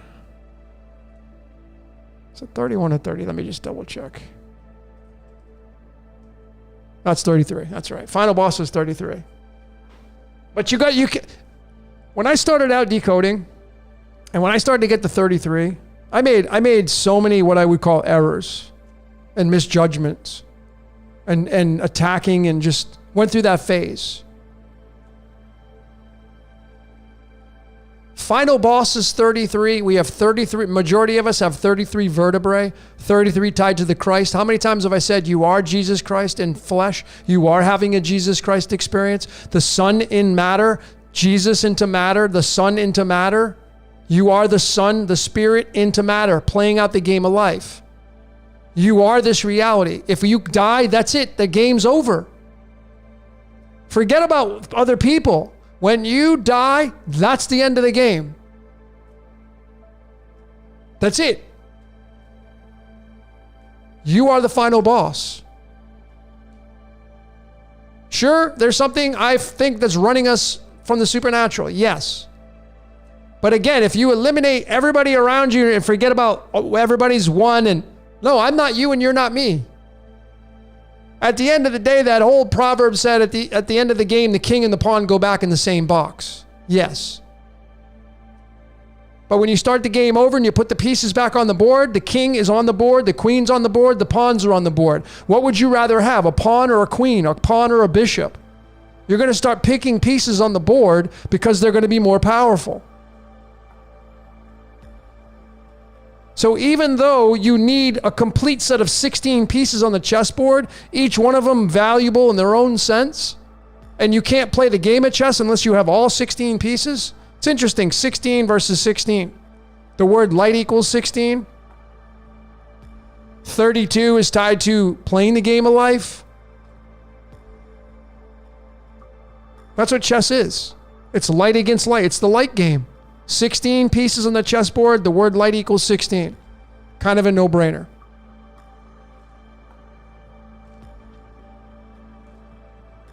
Reincarnation, do you believe in it? Yes. How could you not? I decoded it. I don't know how you would logically come up with any other explanation other than that's the case.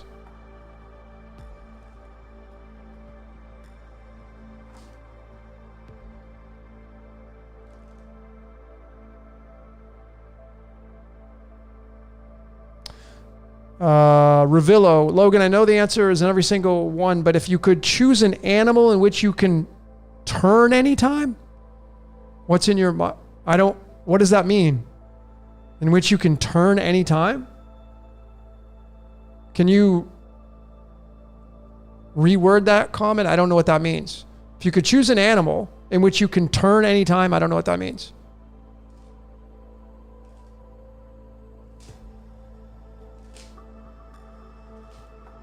Matt is asking, do I know about you? I know who Walter Russell is. I've read some of his books.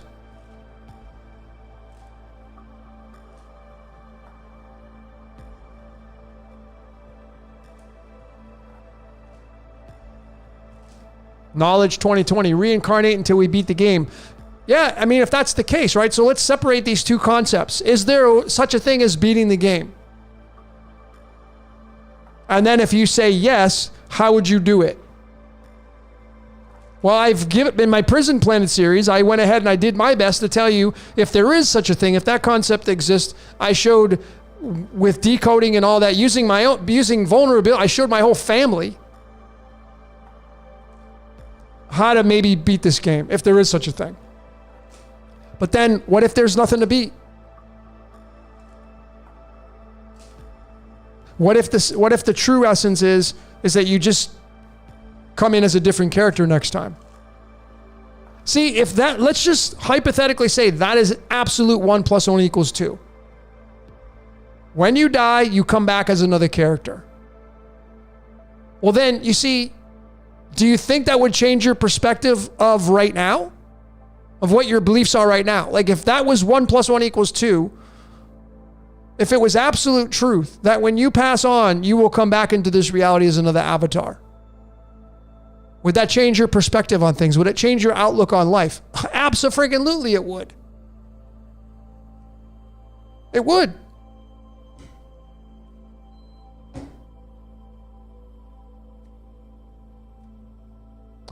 What are my opinions on the nodes in astrology? Well, the nodes are the dragon's head, right? This dragon's head and the dragon's tail. Ketu and Rahu. Ketu is what's going to be your fallback. It's going to be what you're good at. A lot of astrology and Vedic astrology is going to tell you that's what you were in a past life. That's what you're good at. It's what you're going to fall back on. It's what you're going to go. That's what your go-to is. And then your north node of the moon, which is your desires, which is Rahu. What do you desire in life is what you're moving towards. Desires and what you're good at. Desires and what you're good at. Those are the nodes of the moon. Ketu and Rahu. Ketu is your fallback. It's what you're good at. Like in tough times, you'll fall back on that aspect, K2. But really, when you're at a level of where you have the ability to see everything and you have the ability to create as a pure creator, you then move towards that Rahu perspective with the bliss of K2 in the background. Well, I'll give you myself as an example of the nodes of the moon, just so you can see exactly how I'm playing my character out. The nodes of my moon in my Vedic astrology, my Sagittarian astrology, my Ketu is in the 9th house, and it's in Gemini. Gemini is the blabbermouth, the communicator. What do you think I do? The creator, the artist. That's what I do. And then my desires of Rahu, my dragon's head, is in the 3rd house, which is in Sagittarius. Sagittarius is the hermit, the wise one. Sagittarius, going towards knowledge. That's why it won't let me stop studying this occult stuff. My Rahu, my dragon's head, is in the 3rd house to communicate. It wants to tell the world about the occult. Rahu and Sagittarius. Sagittarius being ruled by Jupiter, Jupiter being the planet of expansion, expanding on the occult. The ninth card in the tarot is the Hermit. This is how important the nodes are in your freaking charts.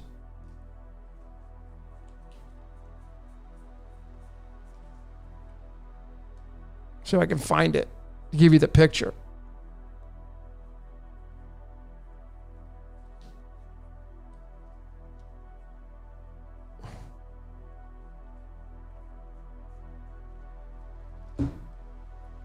You could tell a lot about a person just with their nodes. Just with their nodes.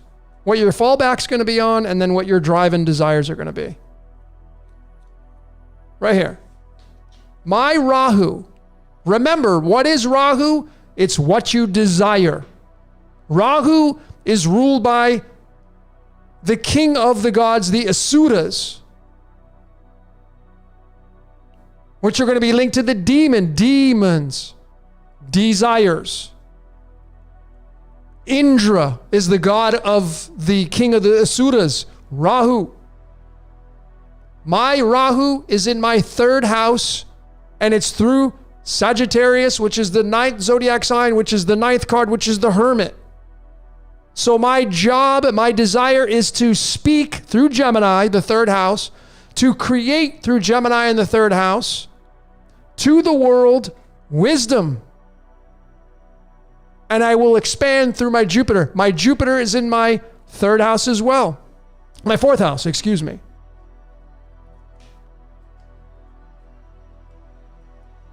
This is why I do what I do and why I'm a fan of astrology.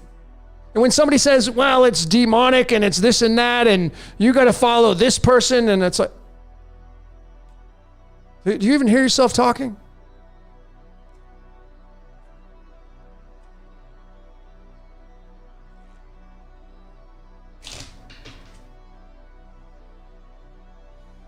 The nodes are so valuable in astrology.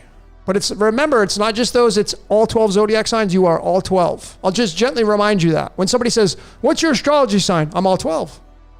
You want to really catch somebody like a deer in the headlights? That should be your answer next time. I say, well, what sign are you? I'm all 12. What do you mean? Well, the 12 zodiac signs, that's your wheel, right? Yeah, I'm all 12. Sure, you'll have placements, like I just defined for you, my Rahu K2 position.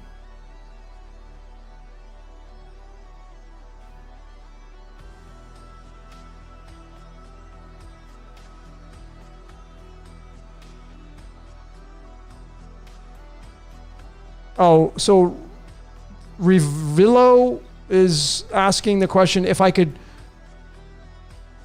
was able to transform into an animal, which animal would it be? Well, I have two. My spirit animal has always been, as long as I can remember, the jaguar. And of course, as fate would have it, when I did in my totem pole, my jaguar is in my heart space. Go figure. I didn't do my totem pole. I went to a real shaman to do my totem pole.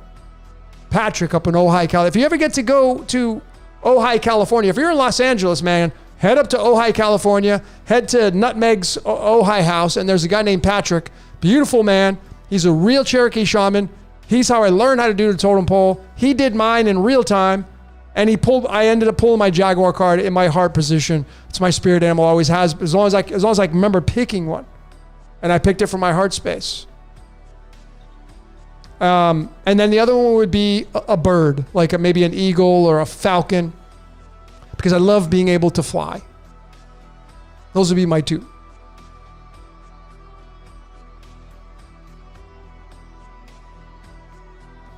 All right, so let's get down towards the tail end of this now. Let's pull some cards. Yeah, I gotta go because I'm gonna go eat. It's Sunday. I'm going to have pizza after this.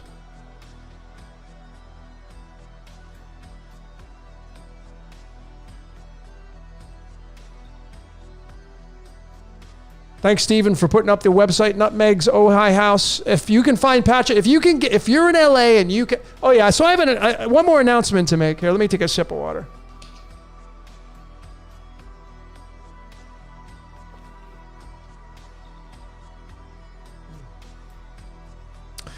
Okay, so I've had this dream. I've had this vision for a very long time. One of my last jobs was I was working for a company, online company, and I was on the seminar circuit. And we would go to hotels and do seminars. I was part of that. And I had a lot of fun doing it. I love doing that stuff. And I was like, man, someday I'm going to be up on that stage. And I just feel it in my bones. Well, this is the next best thing. I got a platform, but there's nothing like being around real people. Right? There's nothing like that real human being experience. And I got inspired just a month ago, maybe 3 weeks ago. Jason from Archaics did he called it an errant gathering for Archaics of all towns, Fort Worth, Texas. I got inspired by that because I've been talking to Jordan about doing this, going on the road, doing seminars. And I have this course coming out. I really want to teach people firsthand. The course itself is going to come out. You'll have access to the course, but teaching it live is where it's at. And then doing presentations and all that stuff. So of course my analytics on YouTube tell me the main force of my audience is in California. I mean, that's kind of where I started this whole thing. So I'm really looking at coming to the Los Angeles area to do my first ever seminar. So I wanted to just throw that out there. Those of you that are in the Los Angeles area, San Diego, I may even do one in San Diego and Los Angeles. I doubt I'll get to the Bay Area, but it's just a little too far away. But the LA, I think it's going to be it. And so I'm just throwing that out there. So stay tuned, folks. It's going to happen. I think that's where I'm going to be. And then the goal is to travel the world and do seminars all over the world. I want to come to different countries. So many great decoders all over the world. I got a lot of friends in the Netherlands. Just would love to meet some people that have great minds and shake hands and hug people that have given so much to this community that are not even known, that deserve recognition.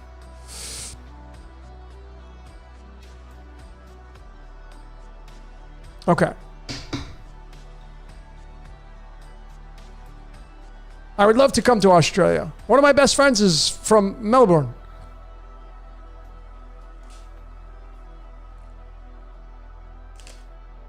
I've done plenty of readings for tons of people in Australia. Melbourne, Gold Coast, New Zealand, Auckland, that area. Love it. Bay Area. I used to live in the Bay Area. Love it.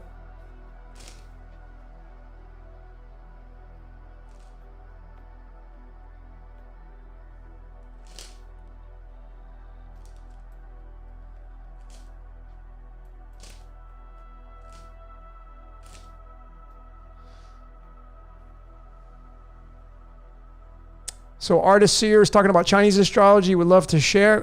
Share away. Folks, if you have a system that I'm not using, like I want to get into the Enneagram more because it's just so beautiful. It's another, not the 9 layers of the Enneagram with the wings. And, the course I have coming out is going to involve all of these.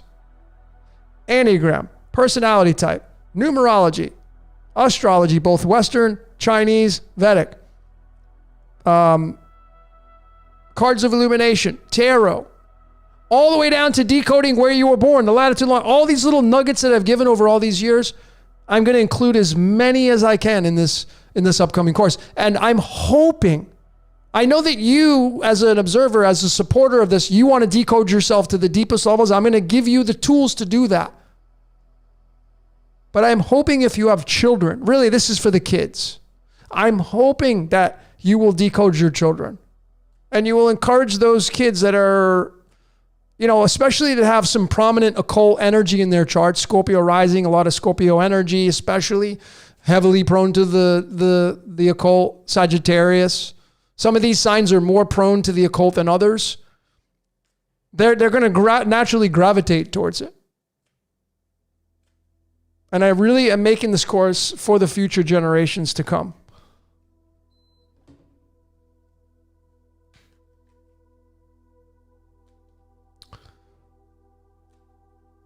Jacob, you got Enneagram 5. That's what I am, a 5.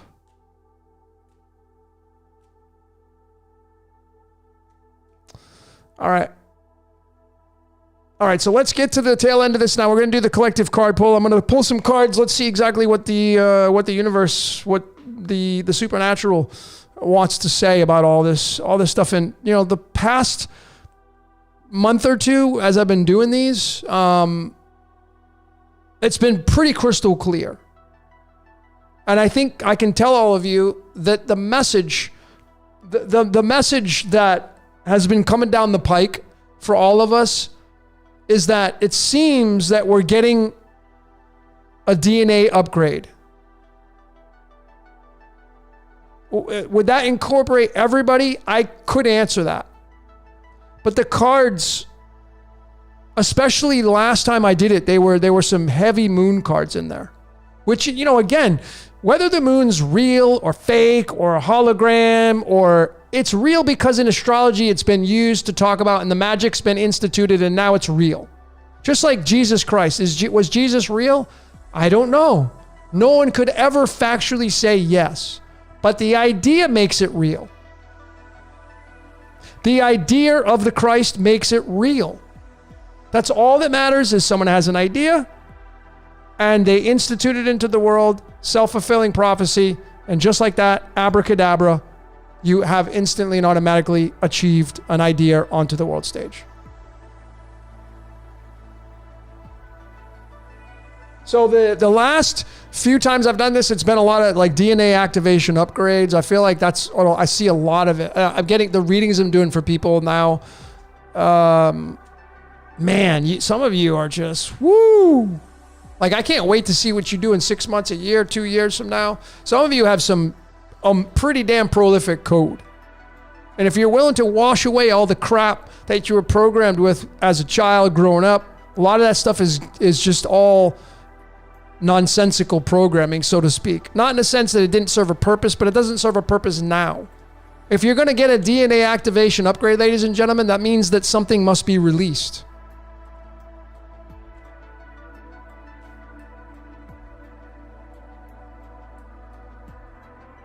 Okay.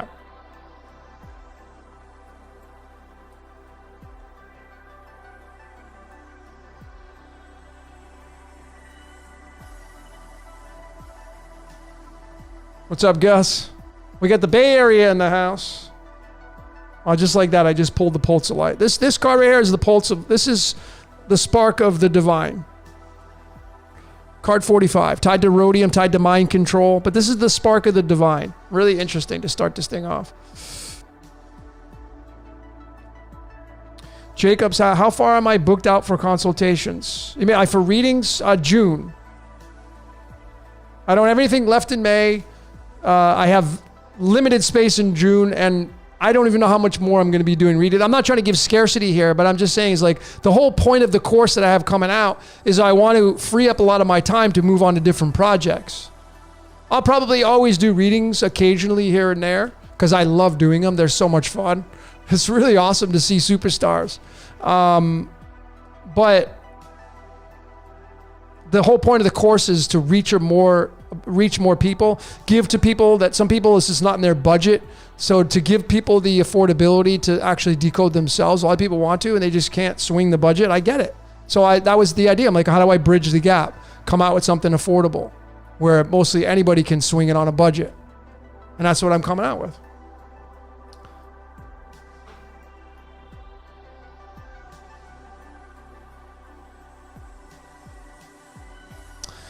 Bruce Lee is asking about, will the Syncretism Society ever be resurrected? That's the goal. That's the goal. The goal was never to collapse it and do any of the things that a lot of people have projected it did and all this stuff. The goal was always to help humankind. That was the backbone through Santos and Danny's vision. It was to help people. And, you know, there's been some challenges, but the goal is, and it's, yeah, the game plan is to keep it and coming back and being better than ever. So, yeah, definitely. I'm a fan of those guys, man. It's like, if you know those guys like I do, You'd change your whole perspective. But unfortunately, many people will never get to meet Santos, nor will they ever get to spend any time with him or spend any time with Danny, know the real ins and outs of these beautiful souls. That really their agenda is, you're seeing me and them and me. They want to help the world.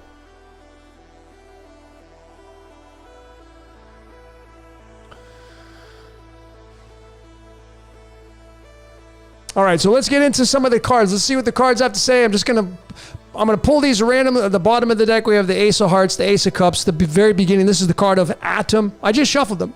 There it was. There's the first message. New beginnings, new love.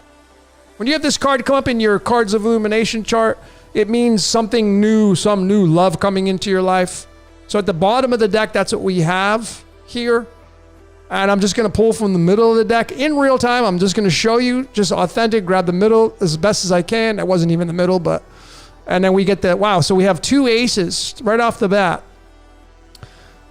And we have the rabbit. Bugs Bunny. That's all, folks. Scripted reality.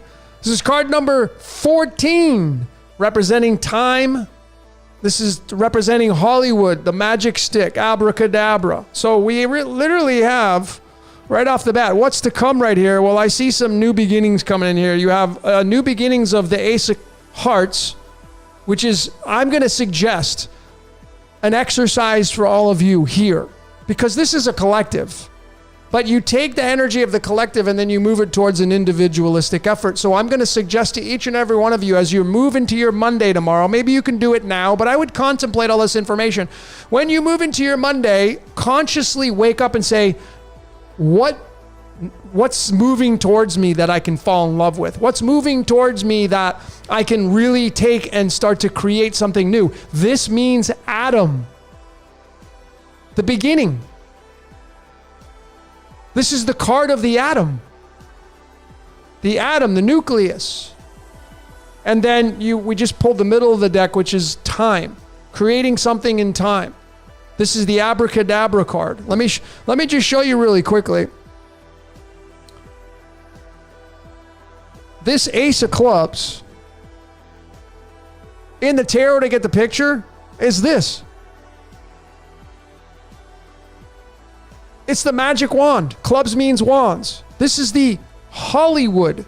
There's the Harry Potter wand right there.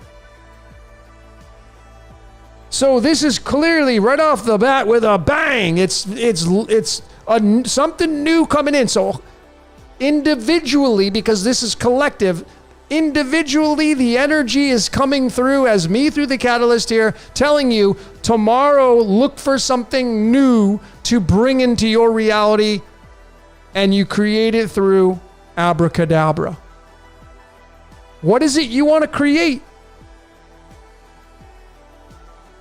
And let's pull from the top of the deck now to get a third piece of this. And wow, just like that, the 8 o'clock. This is the card of NASA. Not the card of NASA. This is the card of we landed on the moon. July 20th, 1969. This is the card, July 20th. But forget about that story. Not interested in that. And I hope, who cares? Did we go? Did we not go? Don't care. Now, if you ever get the chance to go, and you actually can go and do it, would you go? That'd be something I'd be interested in. But all I can do is look at it, contemplate on it. But this card right here is card 21, tied to the world, tied to the simulation. This sits in space number 35 in the Cards of Illumination. So this is clearly telling you with this trifecta of energy here, collectively, what can you do with it to make your magic come true? Well, here's the trifecta right here. The Ace of Hearts, the Ace of Clubs, and the 8 of Clubs. And the 8 of Clubs means simulation. This is card 21, and it's tied to the word action. Lights, camera, action. You are the number 8. 8 is past, present, and future. When you flip it on its side, it's the infinity symbol. Card 21. The word love equals 21. So what are you going to create from the new atom that's coming into your life? And then you're going to create with the magic wand through the Ace of Clubs. And then it's action. Literally, we just spelled out lights, camera, action here with these. in a different roundabout way. So let's just do one more for fun. What are we going to create? We got a new energy coming in here. It's your job to pick up the magic wand consciously now. So I'm going to tell you again individually here, because this is collective. Tomorrow, when you wake up, try to remember, okay, I'm waiting for my sign, some kind of signal for me to accept this new energy coming in that I'm going to fall in love with. Maybe some of you have an idea that you just haven't brought out onto the world stage yet because maybe you're afraid someone's going to steal your idea. Maybe you're afraid you won't be able to do it. Maybe you're afraid that you don't have the money to do it. What you're going to have all these buts. But this and but that. And I don't know if folks, the energy collectively, just, I'm telling you right now, it's saying it's there for you to take it. And then you're going to create something in time with it. This card meaning the magic wand of abracadabra. So what is it you want to create? Procrastination is over with. Forget about all that jazz. What are you going to create through? You're going to create it. And you maybe just be creating a brand new life for yourself because this means the simulation. This means the movie. So we're just going to pull one more. Shuffle them, pull one more. Let's just get one more fun card here. And then let's see if I can get kind of the icing on the cake here, the topper for this, for all of you to work with. Collectively, that's what it means. But individually, I'm giving you the formula here. The formula. Let's pull from the middle of the deck. The formula for this whole entire Trinity here. Now we're going to get into one more card. Here we go, right in the middle of the deck. What is it saying here? The Six of Diamonds. So this card right here is the 32nd card in the deck. Now there's several meanings to what this is coming through here. I'm going to do my best to interpret it. Number one, this card means helping people. Helping people. So it's multifaceted. You got to take, let me give you the picture. This means, one way it means helping people. This converts into the tarot. There it is. What do you think that lady's doing? Giving. Helping people. So the message here could be that you're going to look for some way to get out there. And how can you help the world? How can you help your family? How can you lend a helping hand by creating some kind of new magic in your reality? Maybe it also could mean, because this is card 32 and this is tied to you're on television. This is card number 32, but it's linked to the number 73 through the element germanium. 73 is you're on television. So I'm just telling you, ladies and gentlemen, here, I clearly see there's a new energy coming in for you to seize and grab hold of through the moments of time. And it is all about creating a new simulation, a new reality, and it will all be about you being the star in your own movie, and it will be about this right here. How can you contribute to the world to make the world a better place? That's I'm going to do one more card. I'm going to do one more card just to get a clarification on the Six of Diamonds. Let's get one more card for the Six of Diamonds. We'll get a 5. Six of Diamonds, one more card. See if I can get another. All right, middle of the deck. Here we go. Middle of the deck. 3 of Hearts. So, okay. So this card right here means celebration. All right. So now I have a really good definitive of what this means. For all of you collectively, this is a collective energy. Now you have to separate it, and you need to do an individualistic approach to this. This card means celebration from the heart. What is going to get you joyous about celebrating life again? Well, it will have to be creating something to help the world. It's got to come from the heart. And it's got to be about something new, something that no one's seen before. Maybe even you haven't seen it before. Maybe it's a characteristic that you need to institute in your life that will make you get out there and celebrate life. Maybe some of you just need to get out there and celebrate life.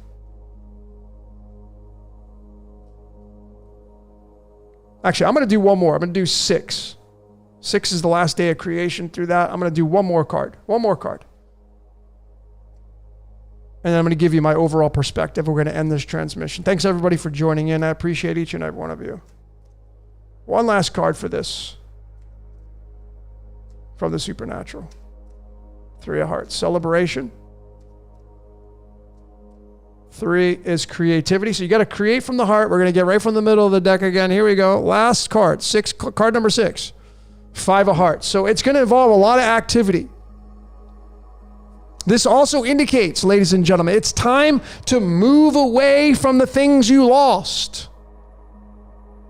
Those of you that are stuck in depression, those of you that are stuck in anxiety, those of you that are paying attention to your losses, this card's telling you, forget all that crap. This is the restless heart card. It's time to move away from the dead wood in your life. And it's time to start creating through abracadabra. You got to start realizing and believing again in magic. What do you want to be when you grow up? Tomorrow when you wake up, ask that question. What do I want to be when I grow up? Well, I'm 50. Well, I ask myself that question. Like, what do I want to be? So clearly the message here is, from an individualistic basis, if you have something in your life that you've adopted, this is your Adam card. The fresh new beginning. Maybe you need to study a foreign language. Maybe you need to start a cryptocurrency wallet. Maybe, and what's your objective for it? This is going to involve a lot about creating the utopia. So this is the basic fundamental here, utopia. The basic fundamental for this reading is, the foundation of this reading here is, what does your utopia look like? That's number 1. Number 2, there's an energy for the Ace of Hearts coming in here, a brand new start. What is it going to look like for you? You're going to move it through time. You're going to do abracadabra, 14, the word God equals 14. And then you're going to create a brand new powerful simulation, or something in the simulation, or something in the world that will replace some deadwood in your life. And it will involve you being a human being, 6 of diamonds. 6 is the number of perfection. It could involve some kind of legacy you may leave behind. Some of you have these ideas. You have these ideas and you haven't told any about them. It's time for you to pull the ideas out of the idea shelf and move it into action, because the abracadabra one is here. The time is now, folks, and it's telling you to do that and fall in love with it. And this is using your creativity and celebrating. I'm talking about, if you're into creative visualization, then what you want to do is you want to sit down and you want to put down on paper exactly what that idea is. Then you go into your creative visualization, you close your eyes, you put your music on, and you expand upon that, what it looks like. What does a day in life look like with this newfound simulation that you've created for yourself that you're going to fall in love with? That's going to help the world, that hopefully if you're someone who came in here and incarnated to create a utopia, you're going to be helping the world create the utopia. What does that look like? Maybe you just need to go next door, knock on your neighbor's door and say, hey, you know what? I noticed you have a pretty big, a massive backyard. I want to build a garden right there. I'll build it. I just need the land to build the garden, and I'll share the vegetables with you. That is building a utopia. Because some of you don't have a big backyard, but your neighbor does. Maybe you just need to go knock on their door and say, hey, you know, I have this great idea. How about if I build a garden? And they're like, maybe you don't know how to build a garden, but you got a friend who knows how to build a garden. Bring the person in to build the garden, and you share the garden. That's making change in this reality. That is literally helping your neighbor, helping yourself, helping your family. They say money. What was the amazing statement I found? Money doesn't grow on trees. Well, it does when you build a garden. When you plant a garden, it does, because vegetables are money. They sell at the store, so money does grow on trees. It's called your garden. So those of you that resonate with that are great. If you have a green thumb, if you've always wanted to, like springtime's here. This is the time now to plant seeds. This is all seed energy coming in. And, you know, today is, what's your question? Just to the right of me right there is the 4 of clubs. That's happy home, building your home. And the card to the right of me, 6 of hearts, which is all about the child in you. So I clearly can see, ladies and gentlemen, and you got to build it from a perspective of having a restless heart. A lot of you have great ideas. You just don't, you're sitting there waiting for the world to make you're sitting there waiting for them to make a move. What are they going to do? What are they going to do? What are they going to do? Are they going to do it tomorrow? Oh my God, they're going to do this. They're going to pull this. They're going to do that. How they're going to do, and you're not doing anything because you're waiting for them to make their move. Forget all that. If you believe in this and what I'm telling you, maybe you don't. Maybe I think I'm full of shit. Great. Maybe this is just entertainment for you. I take it really serious. But I'm telling you right now, this energy right here, it's time for you to make a move. So if you're hearing this message and you're like, you know what, I think it's time for me, make the move. It's time. Go put that idea out. Call that friend that you had idea. Go mend your bridges. Go say you're sorry. Do what you got to do. It's time to create. It's time to create the utopia. Tomorrow's not guaranteed. Get out there and do this kind of stuff. Okay? That's my message I got for all of you, ladies and gentlemen. The seed is coming in. This is like all part of this DNA activation upgrade right here. And it was very crystal clear. I mean, right at the bottom of the deck, we had the Queen of Hearts, which is the dreamer. Right at the bottom, Queen of Hearts. The dreamer. What's your dream? What's your dream? Remember that movie, Pretty Woman? At the beginning of or at the end of it, the guy's walking across the street. What's your dream? Here in Hollywood. So what's your dream? I say that it's time for you to pull out your Harry Potter wand. It's time. That's what this message is. So I hope that inspired you, ladies and gentlemen, to start making some moves on the world stage. I can clearly see. I mean, I know what I'm doing. I'm following this. So like this message is for me as well. I know what I got coming down the pike.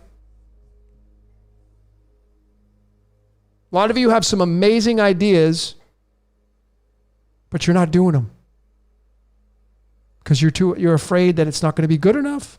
You're afraid someone's going to criticize it because you have a programming of people are going to criticize me. I'm going to look bad. I'm not going to look good. I'm a perfectionist. And so you therefore just sit there and idle and you don't do anything. You don't create. You could be someone who's a very wealthy person, but you're living paycheck to paycheck because you're too afraid that your idea is not going to be good enough. So you'll just take you'll take you'll take door number 2. You'll take the consolation prize. A lot of you take the consolation prizes. A lot of you take the consolation prizes rather than going after the big gift, going for it. Well, this energy coming in, ladies and gentlemen, I'm telling you, this is the time to do it. Don't worry about what their move's going to be. Turn off that crap. Don't let it influence your reality. Start creating. It's not going to affect you. If you just turn it off, you'll have more of an impact on your life, of your reality. Your friends and family will be feeling your frequency go up. You'll have a DNA activation upgrade, ladies and gentlemen. I mean, I don't know what else more to tell you, but that's what I got for all of you. That's what I got. All right. Well, that's a wrap for What's Your Question 58. I hope you had a really fun time on this journey. It was a lot of fun, as is always for me. I'm just trying to figure out what song I want to play to end this, to let you, ladies and gentlemen, just chat away. Let me just go to the great band called the Villagers of Ioannina City. And we're going to end it with these guys. This song's called The Age of Aquarius. This great band all the way from, I can't remember where the heck they're from. Damn, I should know. I want to give tribute to these guys because they're so good. Let me see. Where are they from? They're from Greece. The great country. If you're from Greece, rejoice. This is your band, man. These guys, go support them. They're freaking awesome. This song is called The Age of Aquarius. Folks, this is exciting times. Turn the shit show off. Don't let it influence your life. This is a time for you to rise up and be the star in your own movie, ladies and gentlemen. That's it. All right, that's all I got for today. Signing off. What's Your Question 58? Until next time, sending you a ton of love. Thanks to the moderators. Thanks for everybody for all the support. Appreciate each and every one of you. Sending you lots of love from the Caribbean here in Mexico. Until next time, we will see you later.